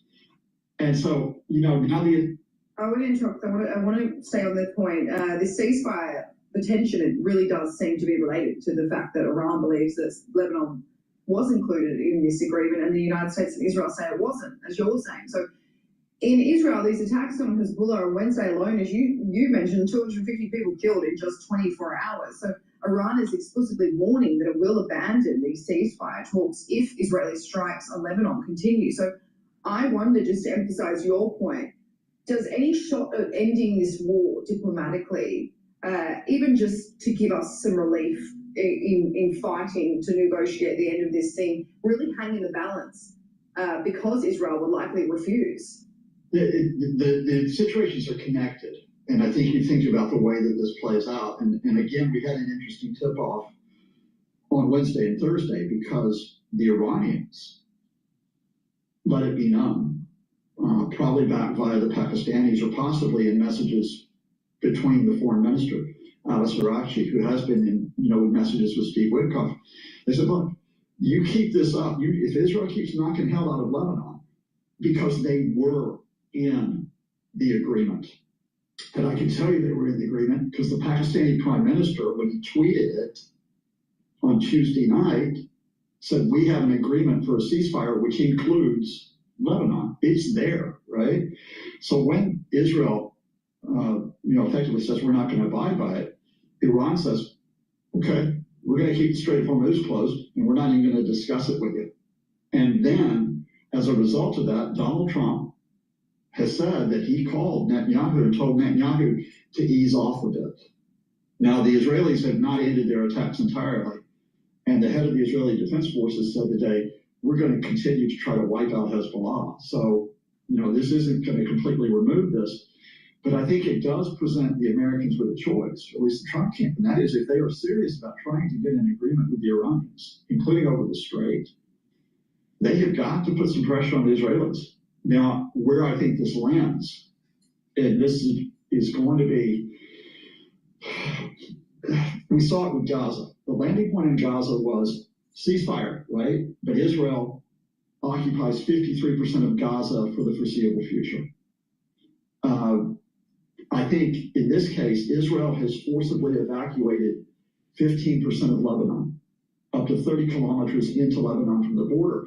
And I think the Israeli landing point is they get that territory. They occupy that territory. And guess who will sweep in to arrange the ceasefire? Da-da-da-da. Real estate developer Steve Witkoff and Jared Kushner will come in and you'll get a ceasefire between Israel and Lebanon. And in fact, in the last 24 hours, the announcement has been made that the first talks between Israel and Lebanon will be next week in the United States, right? Will the Iranians accept that? Possibly. Will the Israelis accept it? Probably. That's part of Greater Israel. And then will the Lebanese accept it? Ain't got no choice. Like, we're going to carve up your country, and then everybody can say, okay. Yeah, but the reality of the situation is that there is in the Old Testament, if this is going to come to fruition, in the Old Testament, there is a land mass that is going to be Israel. Now, there's a debate with the scholars, where the boundaries are. There is, maybe lesser Israel versus greater Israel, and the greater Israel is actually not what is promised. But some scholars would say otherwise. I don't know the details about the borders to say for sure, but current Israel is going to grow, for sure. It's going to go into the Sinai Peninsula. It's going to go into Jordan, into Iraq, parts of Jordan, parts of Lebanon, and parts of Syria. It's going to happen.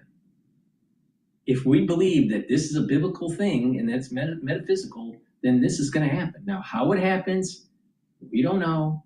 We may see the fall of Israel before it happens. We may see Israel be victorious. But all these experts like Scott Ritter and Professor Lucas and all these people, they got it wrong. They kept on saying that Israel was going to be decimated in Gaza. Gaza's a parking lot now. They said that Hezbollah was going to level Israel and Tel Aviv. Didn't happen. So it goes back to, do you want to go against Trump? Because he's blessed. You know what? The Israelis right now are being blessed. It doesn't mean that they deserve the blessing. It doesn't mean that they'll continue having the blessing. But the thing is do you want to go against a group of people that have been demonized throughout many, many generations, throughout the centuries, had literally thousands of years, all right? Rightly or wrongly, but survived, all right? So I think the paper pushers, the technocrats, the ones that are, quote, the experts, they've gotten it all wrong. Repeatedly. Mearsheimer keeps on getting Israel wrong. This is probably going to play out for our betterment for the whole world. But that means that Esau has to die. So I don't understand why these intellectuals love Esau so much. Why? Well, that's just my take. Well, maybe I'm wrong, but I don't think so. Please go to my store, the-studio-reykjavik.com. Get the structural nano silver toothpaste. This will whiten your teeth, freshen your breath, neutralize, also help with the gum line, improve the health of the gum line, and reduce inflammation. And with good oral hygiene, you're helping with your cardiovascular health and your valvular health. I also have structural nano silver gels in a tube form or a quick dispenser form. You use them the same way. They're dual purpose. You can apply it on your skin daily to improve your skin. You can apply it on a cut, an abrasion, or a minor burn to help heal it quicker. If you're not feeling well because of the cold season or someone around you is not feeling well, you can put it on your hands, around your mouth, around your eyes, around your ears, around your nose, lightly coat your nostrils. It'll stay active for 5.5 hours. You can't do that with Pearl. And that's the reason why having this is super important, especially during the cold season. And lastly, please go to my store and get the probiotics. You can get the VeggiCap version or the powdered probiotic. I take the powdered probiotic. But take either one, and by taking a good probiotic, you're improving your gut biome. And by improving your gut biome, you're improving your skin. You're improving your metabolism. You're improving the concentration, your IgA antibody in your gut. So your immune system at the gut level is going to improve. You're going to reduce leaky gut syndrome. That's really important because you're reducing the chances of having allergies. A lot of people don't realize many allergies, food allergies, are because of poor gut health. In addition, you're improving the communication between your gut and your brain. You'll be able to sleep better. You're going to be able to detoxify your central nervous system when you're in 3 to 5 cycles of REM sleep. You're going to be able to consolidate memory. And to be well rested, you're going to be able to improve the dendritic connections. So good gut health actually improves your brain function. So please go to my store, the-studio-reykjavik.com, and get the veggie cap version or the powder version. Use discount 5, you get $5 off any order. All right, let's continue with Professor Lucas, who knows so much about Trump, and Trump's always wrong, but yet Trump literally is the reflection of the baby boomers. And this is why so many people hate him. Because the baby boom generation, many of them destroyed God, destroyed country, and destroyed family. And the term yuppie, that came from the baby boomers. They're materialistic and self-centered. Not all of them, but the generation as a whole.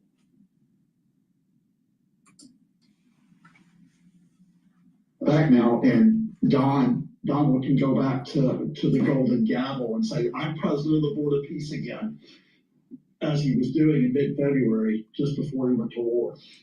According to Mark Rutte, Trump is still demanding that NATO send their warships to the Strait of Hormuz to help secure it, despite the fact that this ceasefire is meant to be in place. And the reason why there's a ceasefire is because Iran said that would open the Strait of Hormuz. So, I mean, obviously still conflicting narratives here. And Mark Rutte really framed it as an ultimatum from Donald Trump. But I wonder, by Donald Trump still demanding that NATO send their warships, is that him kind of admitting that he's nervous that they can't handle the situation on their own, that this ceasefire and these demands will not stay in place?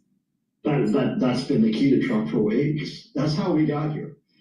You know, if you walk this back, the Americans, the Trump folks did not plan for Iran's retaliation, including on the Gulf states. And the Trump folks thought regime's going to collapse, so they did didn't not plan for it. This plan was for 5 years. Big part of those 5 years were under the Biden administration. And you're telling me the Pentagon, who gets over the years trillions of dollars, and all they do, you have sections of the Pentagon, all they do is war plan. And none of the plans, none of the contingencies had some sort of firefight or some sort of retaliation on the GCC countries. Bullshit, dude. Wake up. Come on. Think about, what about CSIS? When they did the simulation on what would happen if we went to war over Taiwan, what would be the results? That was just Taiwan, and that was CSIS, all right? A think tank, basically.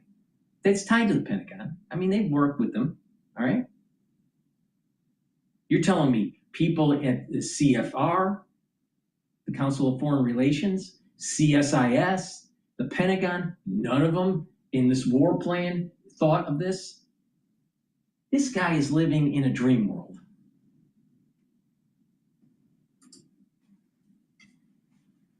Aim out. What happens if Iran takes the Strait of Hormuz? And so Trump starts panicking weeks ago. And that, what happens when a bullet? Maybe the plan is that disrupt the oil supply where China is weak. Now, why is it that we went into Venezuela first before we went into Iran? They're connected because our refineries needed the heavy crude, the viscosity, the heavy crude from Venezuela. We need that in our refineries for PAD 3 and PAD 2. Plus, some of that went to China, so we were stopping that flow. But where does China get their oil? Russia and Iran, the Middle East. Well, if we set the world on fire, then Asia is going to be more dependent on Russia and the United States for oil. So there's a realignment that's taking place. See, the New World Order on September 11th that George Bush Sr. stated in the UN,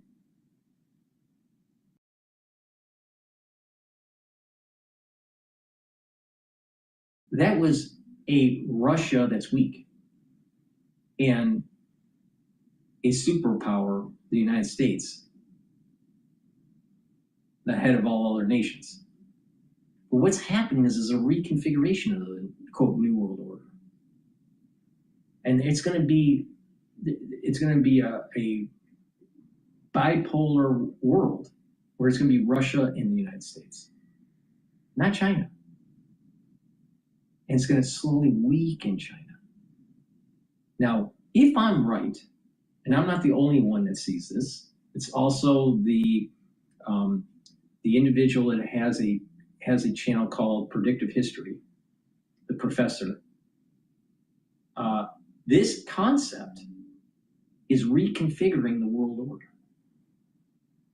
All right, so that means that if we're right, if predictive history is right and I'm right, then there's going to be fluctuations in the economy, fluctuations in the energy markets, where if you can be in the same pulse of that fluctuation, you can make lots of money. So instead of being a victim, instead of pontificating Professor Lucas, what people really need to know is how does the information that's coming out, how can people align themselves to benefit from it so you're not a victim?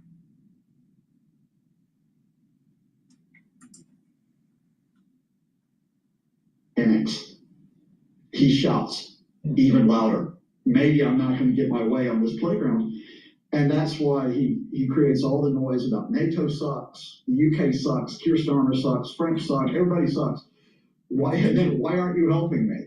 Well, NATO does suck.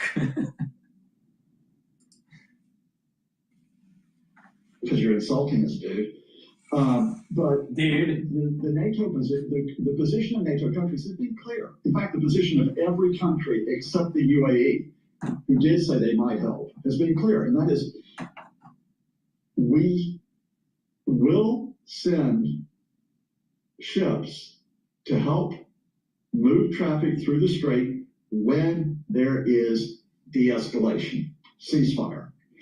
We are not going to send our navies into a war zone where people are still firing on each other and they're laying mines, because that makes our people. Now, from a metaphysical perspective, what did I say? The countries that aren't fearful, hubris, and don't focus on the edicts of the international community will be blessed later down the road on this. Everyone's going to get cursed, but there's going to be a blessing at the end with the ones that did the right thing. All right? So as long as the United States don't have hubris, which I'm a little concerned about because the United States does have a tendency to be hubris, don't be fearful. That means don't let the intelligentsia tell you not to do something. Don't have America First pacifism dictate policy. Don't concern yourself so much with the international community, because the international community allowed this to fester and become worse. As long as we do that as a nation, as long as Trump does that, he will prevail. We as a country will prevail. Dude. God, this guy's so annoying. Targets. That's a pretty sensible position to make. And it was really interesting yesterday that as Trump was shouting yet again about the straits, and as he was trashing NATO, and Mark Rutte just shines Trump. That's his decision. He's not going to cross Trump in any way. Where's Keir Starmer yesterday? Keir Starmer's in the Gulf, right? Because The Gulf states were ticked off with Trump for getting them in the firing line with the Iranians. And then the Saudis and UAE are ticked off with Trump for not finishing the job with the regime. The Europeans know this. And so the Europeans are now going to try to work with the Gulf states, which is, okay, what are we going to do with the Strait of Hormuz? What is going to be a sensible arrangement? And that's for a couple of reasons. One is you need security through there. But secondly, the Iranians now are in such a strong position, they're saying, okay, we can charge a toll. Now, there hasn't been a toll on passage through the Strait of Hormuz before. This is an additional charge on the Gulf states, for example, to move their oil. It will be an additional charge, for example, on European countries, whether they move their own oil or whether they have to buy oil that's being moved through the Strait. So you've got the Gulf states and the EU coming out and saying, we oppose this toll system, right? Who got you in this mess in the first place? Trump did. So there's a realignment going on here because of the Strait, which is interesting. And Trump is not in charge. Trump is in a weak position right now, and he doesn't know how to get back to a position where he can set the terms. Do you think he knows his next steps when it comes to exiting out of this war? We know he wants to exit out. We don't know whether he can do that with achieving some of these original objectives, because of course, as you've spoken about and I've spoken about at great lengths, you know, the issue right now is the Strait of Hormuz, but that was never meant to be the issue, according to Trump. The issue and the objectives were, you know, regime change, eradicating any nuclear capabilities. God, I can't even think about the rest of them. There were other objectives that we've kind of put by the wayside while we focus on the Strait of Hormuz. So even regardless of what happens with the Strait, I wonder if he knows how to exit out of this right now. I think it's more important to ask if there are others in the Trump administration who know the exit. I think Trump is just absolutely, it's not just the fact that he's just raging. He's raging without any sense of where he is going with the rage. As we mentioned earlier, you know, Vance now, who had stayed detached from this for 6 weeks because he didn't want the war, now he's very much part of this. If he goes in and he leads those negotiations, all right? Now, where are you negotiating for? The very fact that you're negotiating with the regime means that regime change is off the table. I don't think the Americans ever wanted regime change. I think the Israelis did. But it also means it's more difficult to get regime surrender, because what the Americans wanted to do was to get the regime to accept their ultimatum. Hasn't happened. So if you don't get regime surrender, what are you going to get? You're going to have to get at the best what you might call regime accommodation. And that is that the regime will meet you on some of your conditions. As we said, the first thing that they're going to want is an accommodation of the Strait, right? But how do they get to that? How much do they have to concede to get to that? That's a key thing, you know. And again, how does Vance see that? How does Rubio at State see that? How do the military see this all playing out? Then you have the question of, all right, how much do you have to concede over Iran's nuclear program? Because if you want the best irony out of all of this, or not best, just greatest irony, nothing is best here. The possible landing point here is, okay, Iran says, we're not going to give up our civilian nuclear program. We're very proud of this. It's a marker of our science, our technology. We're not going to get rid of it. And the Americans say, okay, but you can't have a nuclear weapon. And the Iranians say, we will promise not to go for a nuclear weapon. And then they say, all right, what's the percentage that you have? What, in other words, 90% plus uranium, which the Iranians don't have. That's military grade. So you don't want them to get there. Iran does have 60% uranium. So you say, okay, you get rid of that. You stop that. You send that abroad. Maybe even you get rid of your 20% uranium. So you enrich only up to 3.67%. And maybe Iran accepts that because they still have a civilian nuclear program. And you know why I think they might accept that? What do you think the 2015 nuclear agreement was about? It was about Iran limiting its uranium enrichment to 3.67% and sending its highly enriched uranium outside the country. Who ripped up that agreement? Yeah, we know. Donald Trump. So you got those steps, Maddie, that you get there. But the risk here is, beyond the Israelis in Lebanon, because that's, you know, the Israelis, in a sense, unless you can bring them in, you still have that out there. The risk here is that Donald Trump or certain advisors, where's Pop Gun Pete Hegseth right now, right? Simply say, we don't want to talk anymore. We're going in with the ground troops. That's the question. You know, that's the ground troops. Now, as far as I know, those amphibious assault ships are in region. They brought those Marines in. As far as I know, those 1,000 paratroopers of the 82nd Airborne are still on notice. They were deployed there. Trump backed away, or people in the Trump administration backed away from using them last Tuesday when they gave in and chose talks instead. Could they go the other option of military action?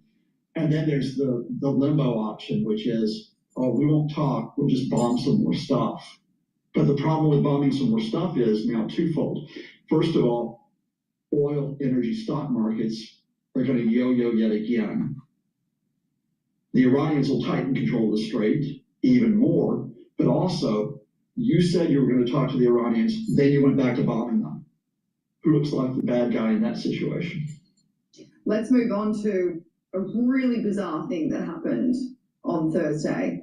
First Lady Melania Trump, she issued a surprise video address where she categorically denied any links, admitting only one meeting. That whole news announcement last night about Melania was very odd.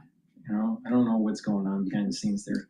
Please go to my store, the-studio-reykjavik.com, and get the olive leaf extract. This is dual purpose. It's going to help to boost up your immune system and help with your cardiovascular system. It brings down inflammation, helps you to control your lipid profile. That's super important, all right? Super important. Not enough people are taking care of their immune system, and not enough people are taking care of their cardiovascular health. There's too many people in the United States that has cardiovascular disease, and it's really important to take charge of your life so you don't go down the road of having further problems, all right? So please pay attention. And resveratrol. Resveratrol helps with youthful gene expression, helps to get cells to go into apoptosis if they're in senescence. And resveratrol will soak up free radicals, and by soaking up free radicals, you're helping the health of your mitochondria. So you're going to have more ATP, you're going to have more energy. Resveratrol also helps the basal layer for your skin, so your skin has a youthful appearance. It stacks well with C60. So you stack the C60 with the resveratrol, you're going to improve that basal layer, so the new skin cells that are being produced will be healthier. And over time, you're going to notice that your skin is healthier. So please go to my store, get the resveratrol, take it every day, stack it with the C60, that's a great stack. But also, cardiovascular health and fitness is really important. There are too many people in the United States that have diabetes and have cardiovascular disease. And by changing lifestyle can radically diminish the problem in the United States. We don't need more money for healthcare. What we really need is people to look in the mirror and say, part of the problem is our lifestyle choices. And if we pick the right path, we can actually reduce our healthcare costs. So please go to my store, the-studio-reykjavik.com. All right, let's listen in on this whole Melania issue. Email contact to Jeffrey Epstein and Ghislaine Maxwell, framing the entire narrative as politically driven defamation, while actually also pivoting to the importance that victims have these congressional hearings and that we do learn the truth about what their stories are and the fact that Congress should keep investigating this. But so bizarre. Where did this come from? No one was given a heads up. It was very bizarre timing as well. Now, kind of got even weirder when MSN Now host Jacqueline Alamy, I think that's how you say her name, she tweeted saying, I think my take on what Melania did yesterday was she threw it into the court, into the political court, no pun intended, into the congressional decision to, well, maybe you should subpoena some of these victims if they're willing to speak. publicly about what happened. But the big takeaway, I think, from what Melania was saying is that it's not about Epstein and Maxwell. It's a bigger circle. There was enablers that are tied to this. And that's what she's flushing out. But, you know, the America First, all they care about is Epstein. The Epstein files. Literally, their life is on a pendulum swing, like Edgar Allan Poe's poem, all right? Because of energy going up and down. And that if we start having problems in the economy, people may get laid off. So what's really happening in the Middle East is far more important than the Epstein files for individuals' personal lives. But why is it that so many people are so obsessed with the Epstein files? Voyeurism. Voyeurism. That's what it is. And so when we start thinking about the world curse, guess what? People's mentality and what they're really focused on are on the wrong things. Now there's trafficking and we need agencies to go after these people that are trafficking people, for sure, 100%. But the obsession that we have in society about the Epstein files, when literally the price of oil is going to affect your life far more than anything in the Epstein files. This is the problem. This is the problem with society. It's like everything is a TV show.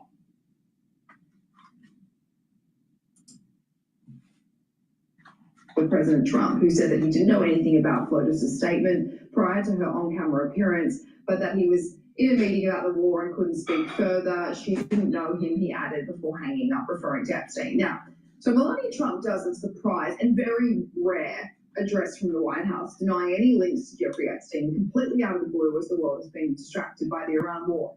Donald Trump's not even given the heads up by his wife, the First Lady, or her team.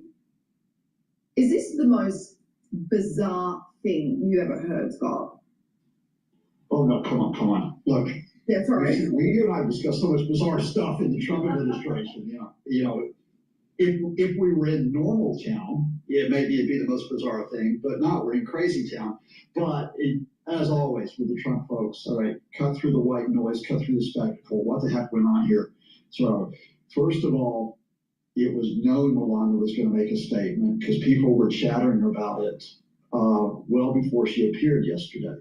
A lot of Trump supporters were getting very excited about it. I was seeing on social media. Melania's spokeswoman said, and actually put it out there, yes, Melania is going to give this statement, right? So it was known. And she said, yes, President Trump does know that he's going to give it. Now, she later said, we didn't tell Donald what the content was going to be, right? So maybe you could say Donald's denial holds up because he didn't know what exactly she was going to say. But everybody knew she was going to come out there. But the question was what she was going to say and why. So that's where I think it gets interesting in terms of analyzing it. Because she's distancing herself from Epstein. Had nothing to do, no involvement in the crimes, no involvement, in fact, in inappropriate activity. And as she has repeatedly said, and she has actually won apologies and retractions for this, look, I was not groomed by Jeffrey Epstein. I was not, basically presented to Jeffrey Epstein to be one of the women involved with him. Her story has always been that she met Donald Trump in 1998 through a modeling agent, Italian modeling agent, and that when she and Trump were courting, to use the old-fashioned term, they meet Jeffrey Epstein and Joanne Maxwell in 2000. And that's the photograph, which I'm sure viewers will know of the four of them at a party in New York in February of that year. And I think there's no reason to doubt that account. I've seen the conspiracy theories, there's no reason to doubt it. But it's like, well, if there's no reason to doubt that, why are you coming up here yesterday? And I think the tell, I can't prove it, but I think the tell was that email exchange with Joanne Maxwell, because that only just came out and this was in 2002. And Melania is saying to, and I'll paraphrase here, she's saying, "Dear G, J.E. Epstein looked good on the cover of New York Magazine. Oh, you're going to Palm Beach. Maybe I can see you there, etc." It's a very friendly email, right? And she Yeah, signs off on but it. the thing is that when you take a look at a situation, you also have to compare it to other situations to see if it's similar. Now, what Melania basically said was that this was, just being nice. Well, maybe Melania, that's the way she writes. It would be nice to see how she writes to other people. All right. But maybe that's just how she writes. We don't know. So how can we assume, here again, 80% of the people in the United States are stupid. Why is it that we can assume that there was some sort of impropriety that's going on here because of the way she wrote to Maxwell? We don't know how she writes. Did we take a sample? Did we do a random sampling of 100 different letters that Melania did and compare them to see if it's really statistically different? No. Here again, Americans are stupid. 80% of Americans are dumb. 20% are the ones that actually make the society move.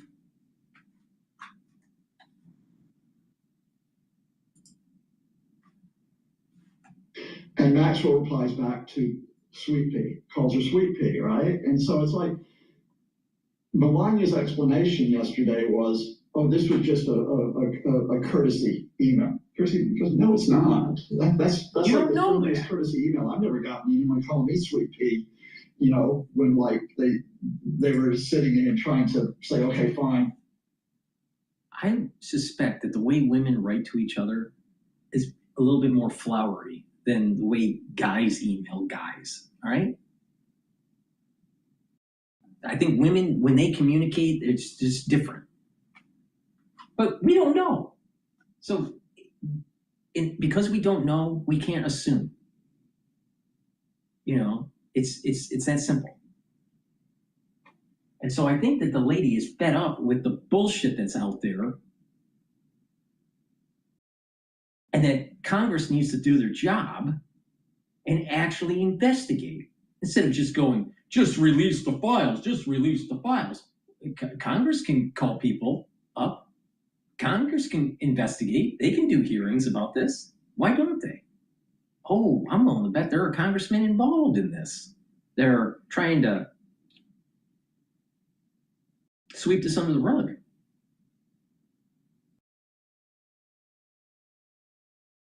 And it's hard to believe that Maxwell and Epstein were the two sole individuals that were trafficking these women.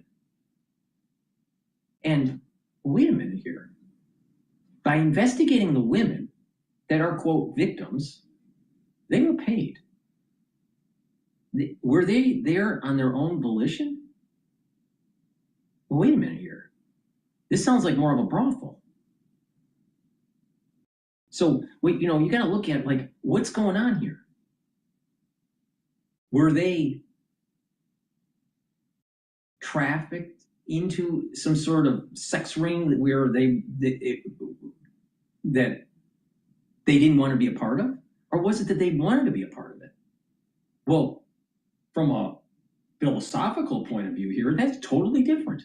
Maybe not legally, I don't know, but from a ethical point of view, that's a different situation here. What's going on? What really is going on? How do we define what a victim is? Who are the real victims versus who are just the paid whores?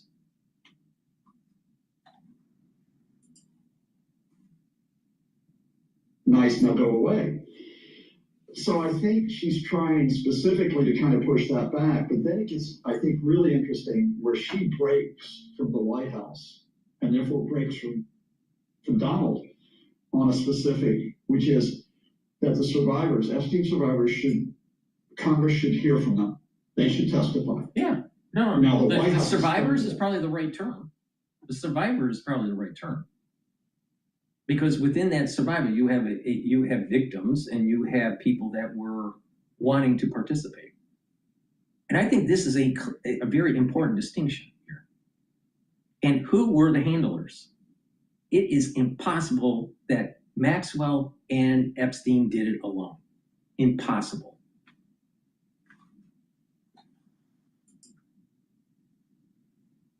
Yes, you know that. We can remember back in February where former Attorney General Pam Bondi wouldn't even look at the survivors when she was testifying to them. Now, Melania's saying, let's get the survivors up there. Now, part of that probably is PR. Melania gets the high ground. Instead of being like, possibly involved with Epstein, she's calling for transparency on this. But it puts blue water between her and Trump, right? I can't say that Melania knows that more documents are going to come out, that she knows of anything specific, but there is the possibility that more documents will come out. And there is the very good possibility that if the US-Iran-Israel war recedes, if we do get a ceasefire, guess which item's going to rise back up that news agenda? Because people are going to want to be reading something. It's going to be Epstein. That's right. I think Melania basically said, I'm looking after number one here, and it ain't the guy that I married. It's me. Well, I mean, a lot of the commentary online is saying, does Melania know something? Is something about to drop? Has she seen something that we haven't? That kind of rhetoric. I'm going to just stop playing this bullshit. But the thing is that people created whole channels about this crap. About the Epstein files and following it. Like it's like who shot JFK or who shot JR.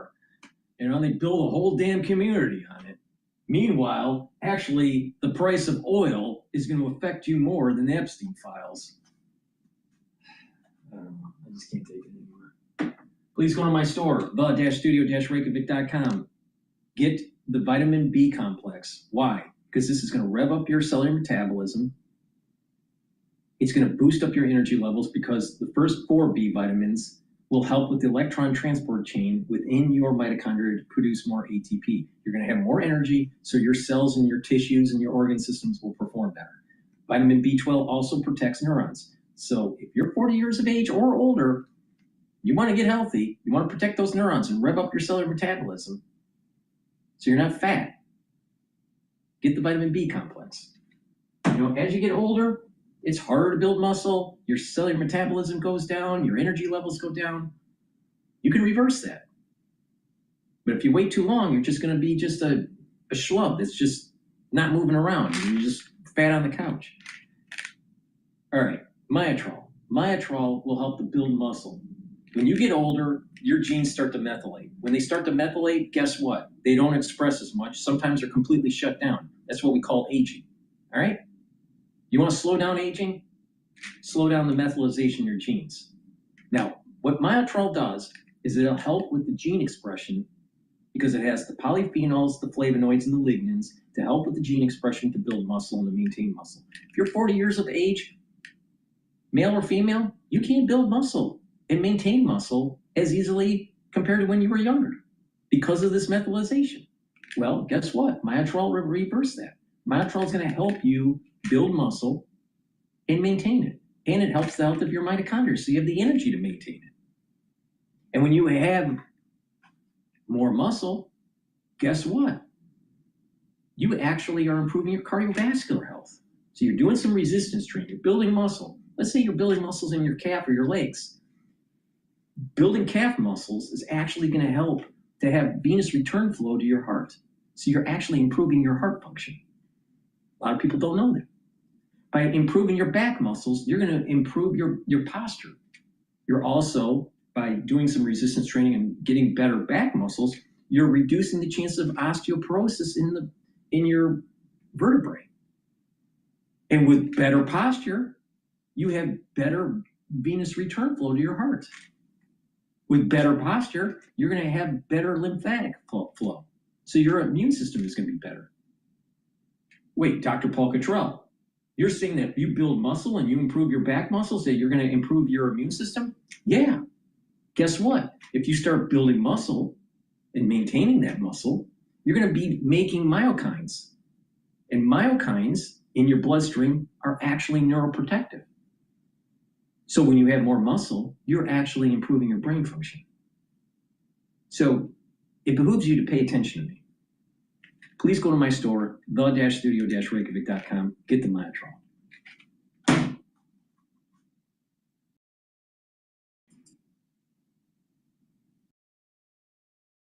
Alrighty.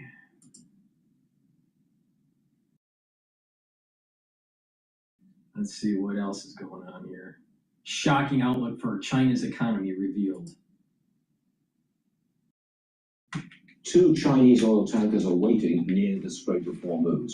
Gordon Chang joins me now. He's a China expert. He's with me here in New York. As I understand it, the Iranians are demanding Chinese currency, the RMB, in payment for these tolls and for the oil. What's the significance of them demanding Chinese currency? Well, it shows that clearly Iran's working with China. China, of course, forced Iran to do this. And also about a week ago, Iran said it would not allow any cargoes through the Strait of Hormuz that were not paid for in renminbi. So there's 2 things. It's the paying for and the this cargo. is why, pay attention, this is why it's so important that the United States has control of the oil in that region, or that place is totally decimated, because it's our way to check China. And what's happening in the Middle East is far more important than the Epstein files. Because what is happening here is literally the slow walk of World War III.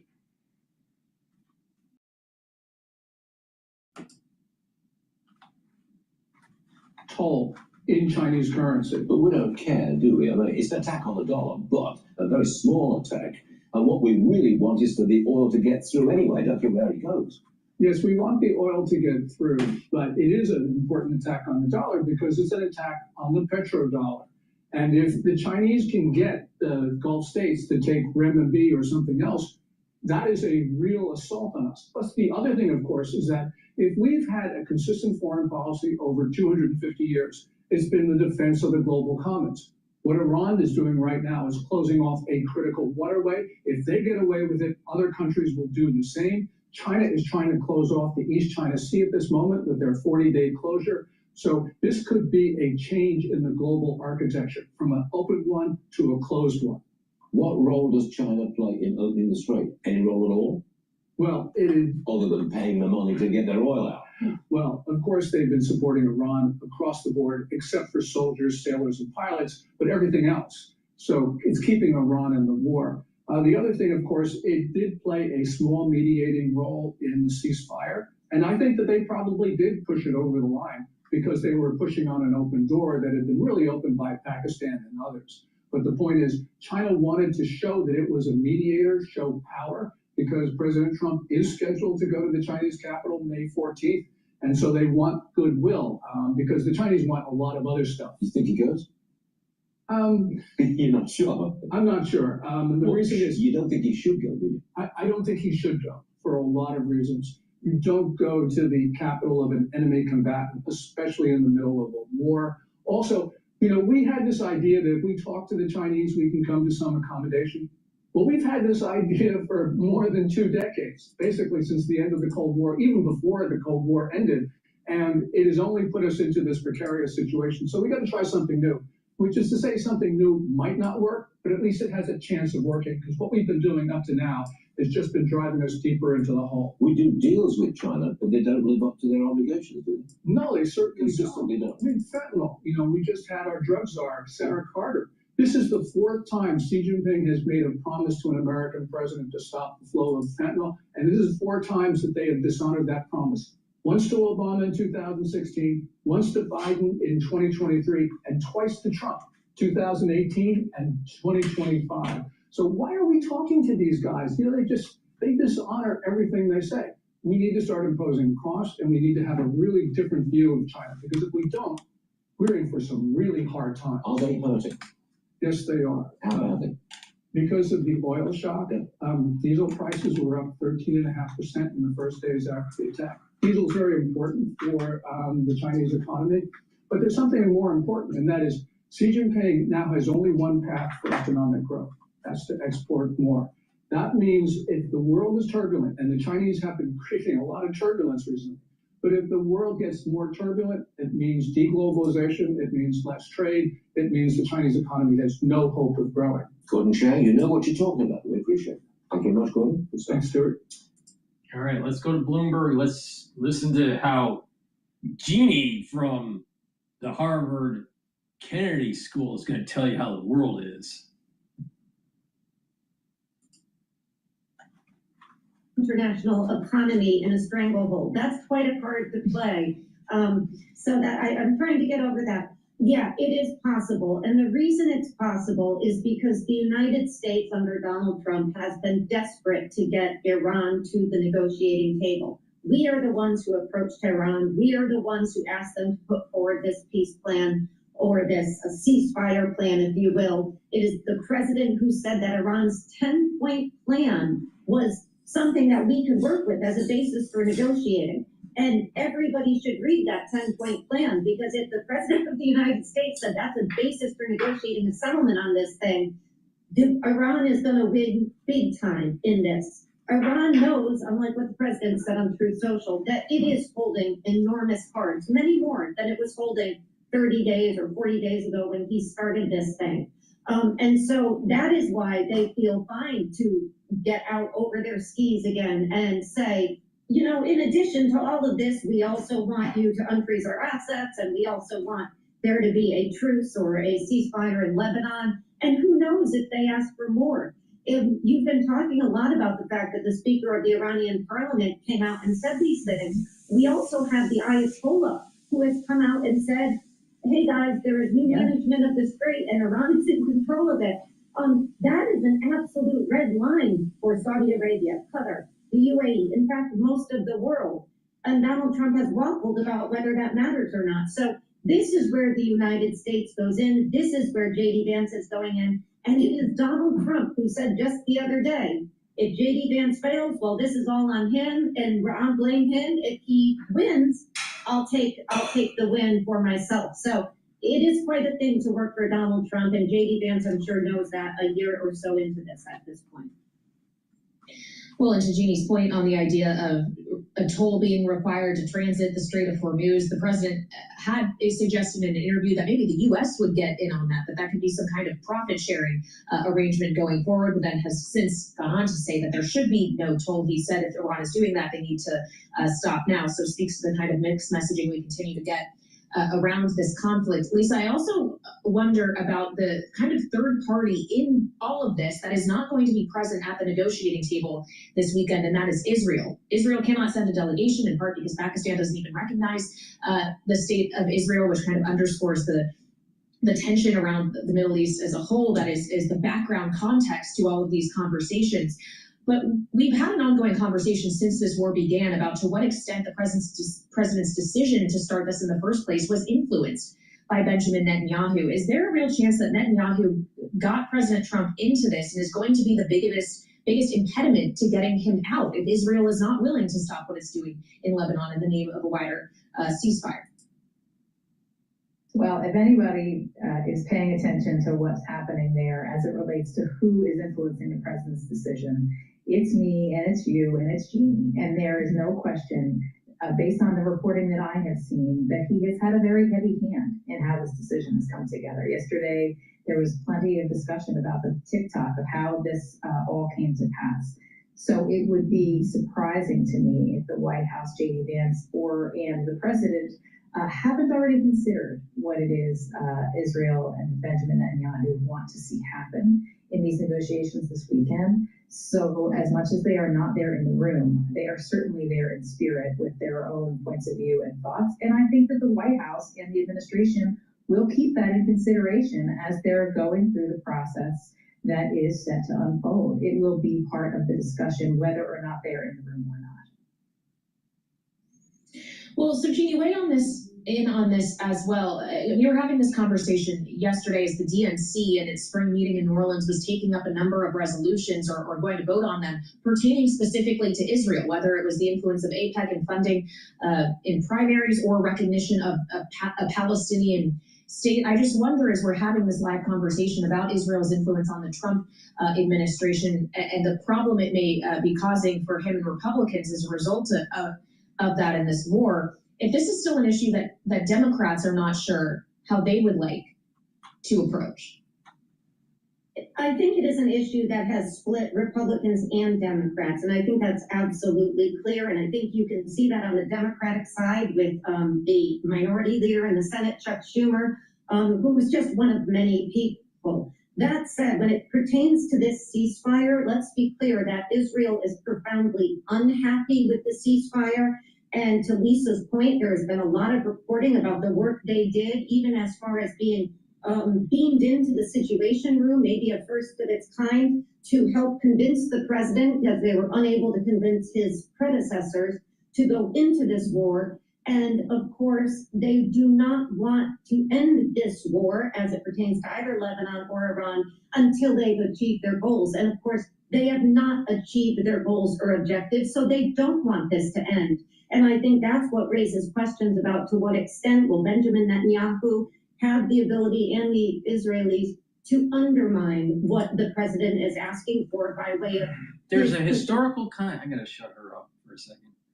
There's a historical context here that needs to be considered.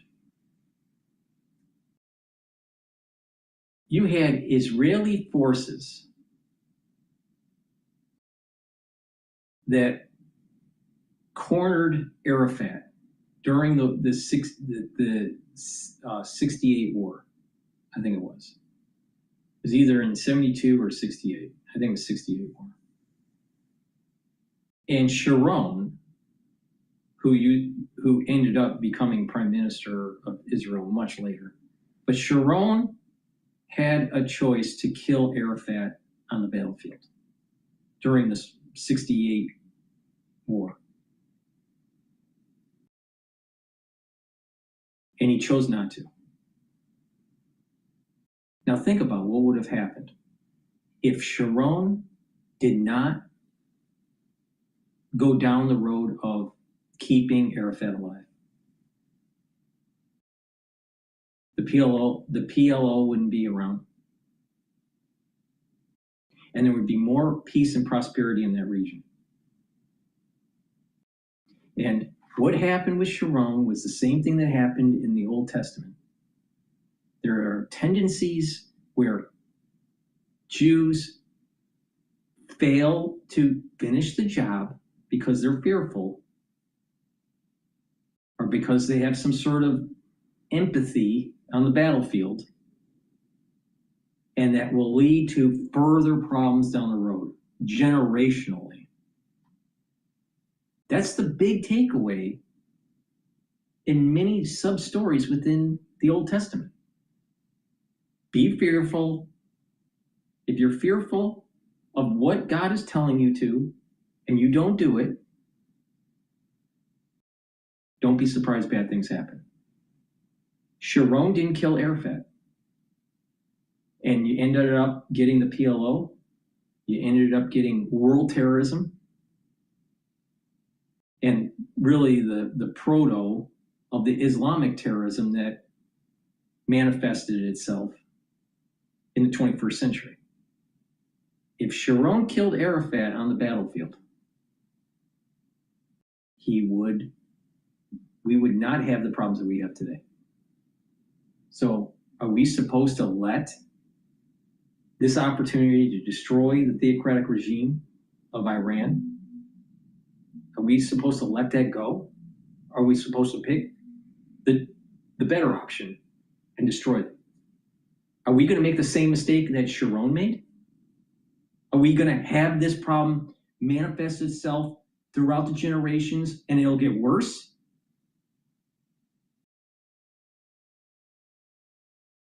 History proves my point. You don't get the job done, it only will cause more problems. Please go to my store, the-studio-reykjavik.com, and get the collagen. Collagen you take every day to help remodel your joints. It'll help to improve and remodel the cartilage, also remodel the cushioning of the joint. block the enzymes that erode the joint and also block the enzymes that cause the inflammation and the pain. And by doing this and stacking it with the collagen, you can help rebuild slowly the joint. Now you can do this for osteoarthritis, you can do this for sports injury, but the earlier that you do it, the better. If you have a problem, the earlier the better, because it'll take less time to remodel. Because if you have chronic inflammation in a joint, there's going to be erosion and it's going to get worse. So you want to stop it. So please go to my store, get the collagen, and stack it with the collagen. I also have a great new product that will help to relieve pain, either muscle aches, sprains, headaches that are the tension headaches. It's a topical, you rub it on the area to relieve the pain. This will also help with arthritic pain. And please go to my store and get the lozenges and the drops. You can get the drops, the structural nanosilver drops, in honey and lemon, blueberry, and cherry flavor. And in terms of the lozenges, which are bigger, you can get it in Manuka honey and also in orange splash. Now, these are made with structural nanosilver, so it's going to help to neutralize. The moment you have that throat irritation during the cold season or the allergy season, take them right away. And what's going to happen is you're boosting up your immune system. These are better lozenges than the other lozenges that you may purchase at the grocery store or the drugstore. So please go to my store, the-studio-reykjavik.com. Use discount 5, all caps, discount 5. You get $5 off anywhere. You can use that discount anytime you want. So please go to my store, the-studio-reykjavik.com. Now let's listen to Mr. Deep State, John Bolton.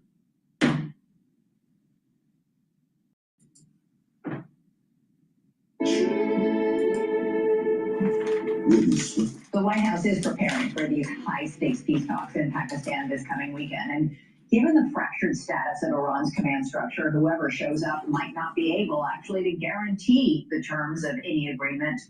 And, you know, we already see that Iran isn't sticking to the original agreement to allow the Strait of Hormuz to open. The Iranians might be asking similar questions. Who is going to be there and who's calling the shots for the United States? Who has President Trump's ear? The mullahs will undoubtedly be happy to hear Vice President J.D. Vance is leading the American team they had asked to negotiate with him. Vance is likely the least hawkish voice in the room. There are reports in the New York Times that he was a member of the president's inner circle who was very opposed to this war from the start. For more on the diplomacy of all this, high stakes as it is, I'm joined by John Bolton, former U.S. ambassador to the United Nations. He also served as National Security Advisor in Trump's first term. Ambassador, great to have you back. All right, so Vance is set to lead the talks. Keith Kellogg said on the show last night, he told me that negotiating with the Iranians is like negotiating with a rug salesman at a Mideast bazaar. Do you agree? Vance, Witkoff, and Kushner up to the job? Well, I would have Secretary of State Marco Rubio lead the U.S. delegation. That's his job, actually. I think it's a big mistake to send out the vice president to meet some unknown Iranian, maybe the Speaker of their parliament. Vance is, by definition, the next thing below the president, and the stakes make that are there are made much higher by his presence. Rubio is a cabinet officer; it's his job. I think that makes more sense, and I think in particular, you don't let your adversary pick who you're negotiating. Right.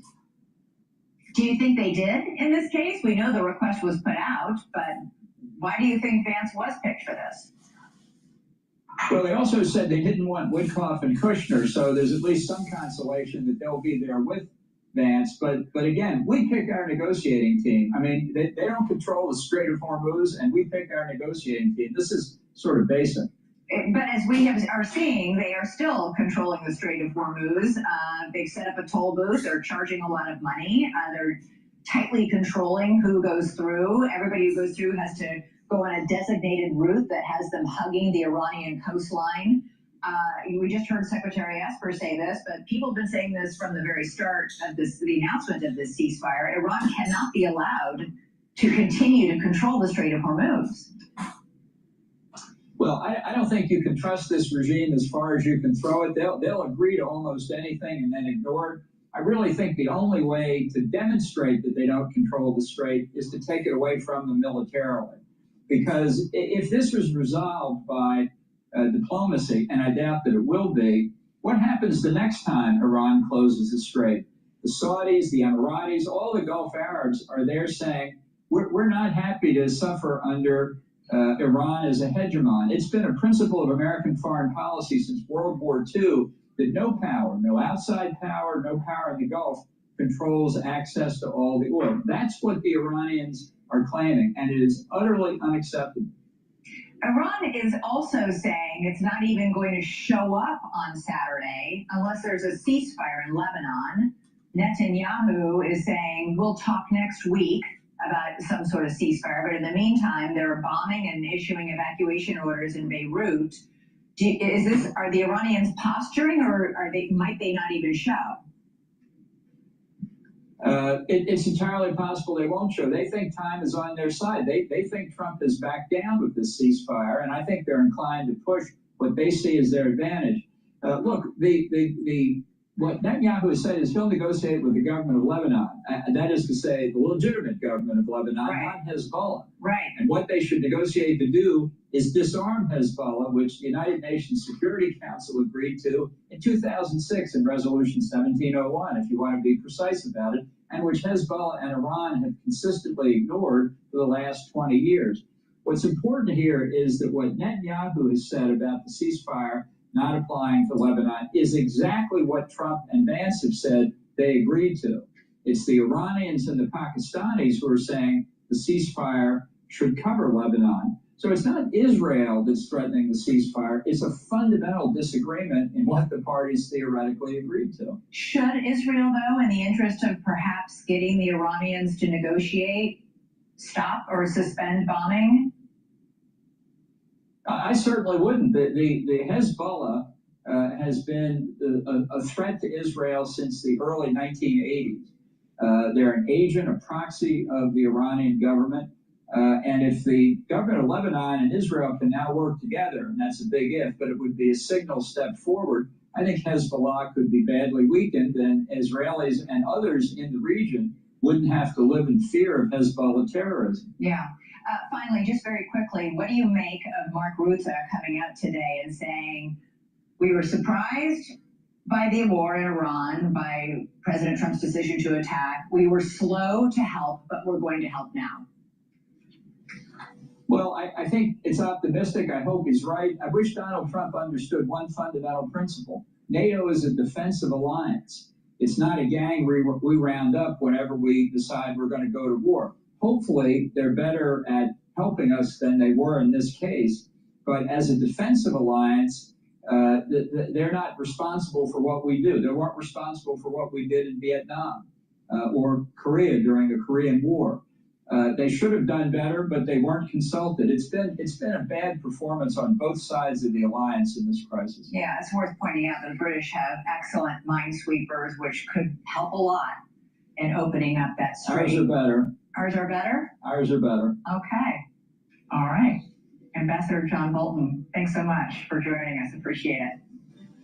Thank you for watching. Subscribe below and download our News Nation app right now on your phone, and you will get fact-based, unbiased news for all Americans.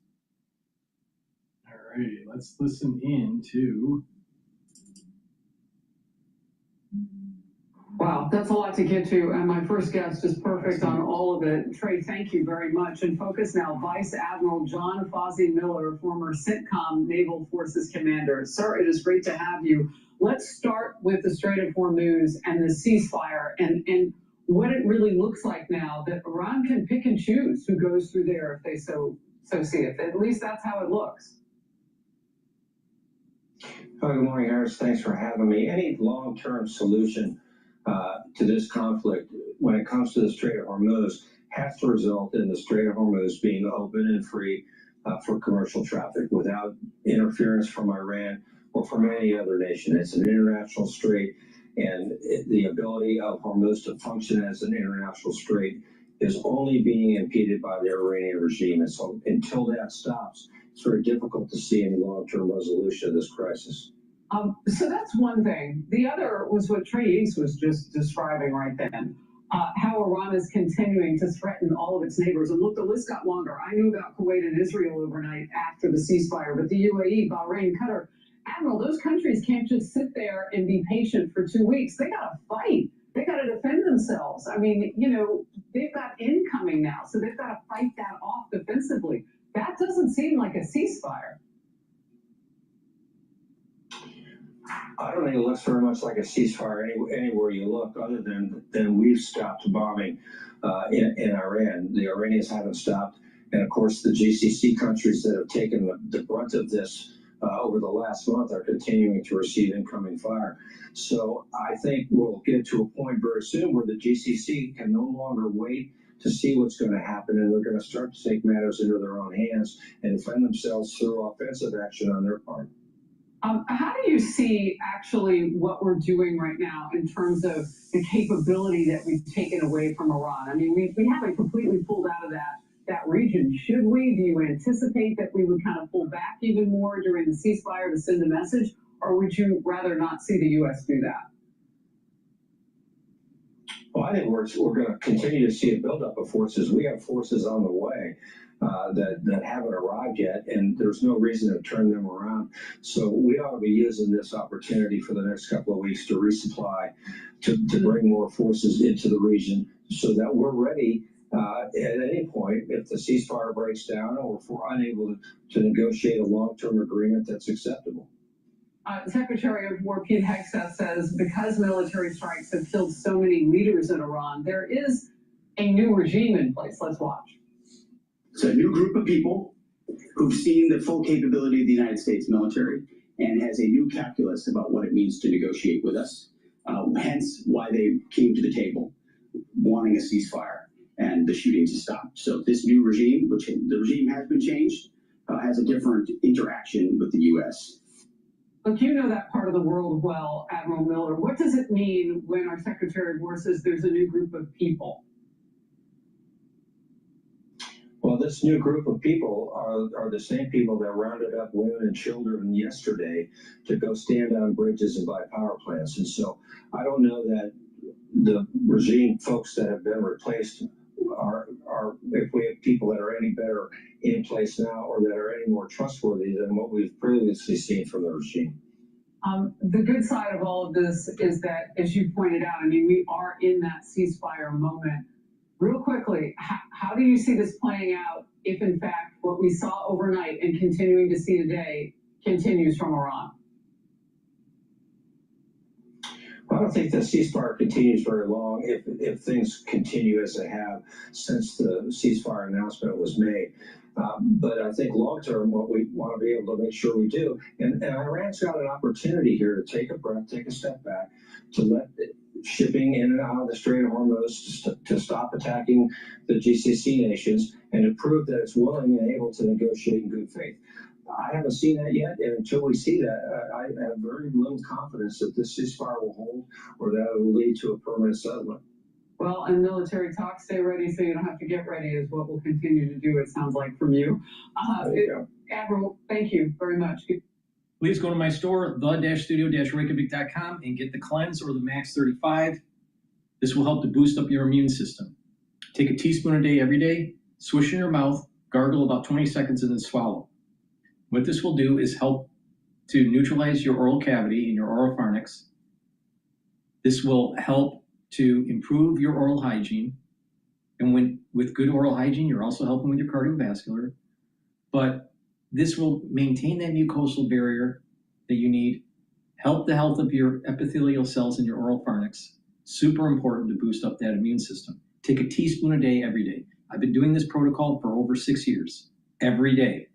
If you aren't feeling well because of the cold season, take a tablespoon or two a day, and then go back to your maintenance dose of a teaspoon a day once everything's all clear. It's important to boost up that immune system and neutralize. So please go to my store, get the Max 35 or the Cleanse, take a teaspoon a day every day. And if you stack it with C60, you'll also notice that you're breathing better. Because what you're doing is you're bringing down inflammation, you're allowing your bronchial tubes to actually get actually dilated and allow you to breathe easier. In addition, you can stack it with the turmeric, ashwagandha, lignans, and the boomer boost. And that is the core of the protocol to slow down the aging process. Because you're boosting up your immune system, you're bringing down inflammation, you're soaking up free radicals. And those are all the vector points that you need to attack to slow down the aging process. So please go to my store, the-studio-reykjavik.com. Use discount 5 and get $5 off any order.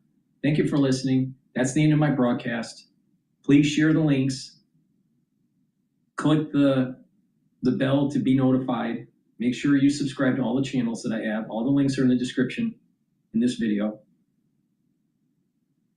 Thank you for listening and have a nice day.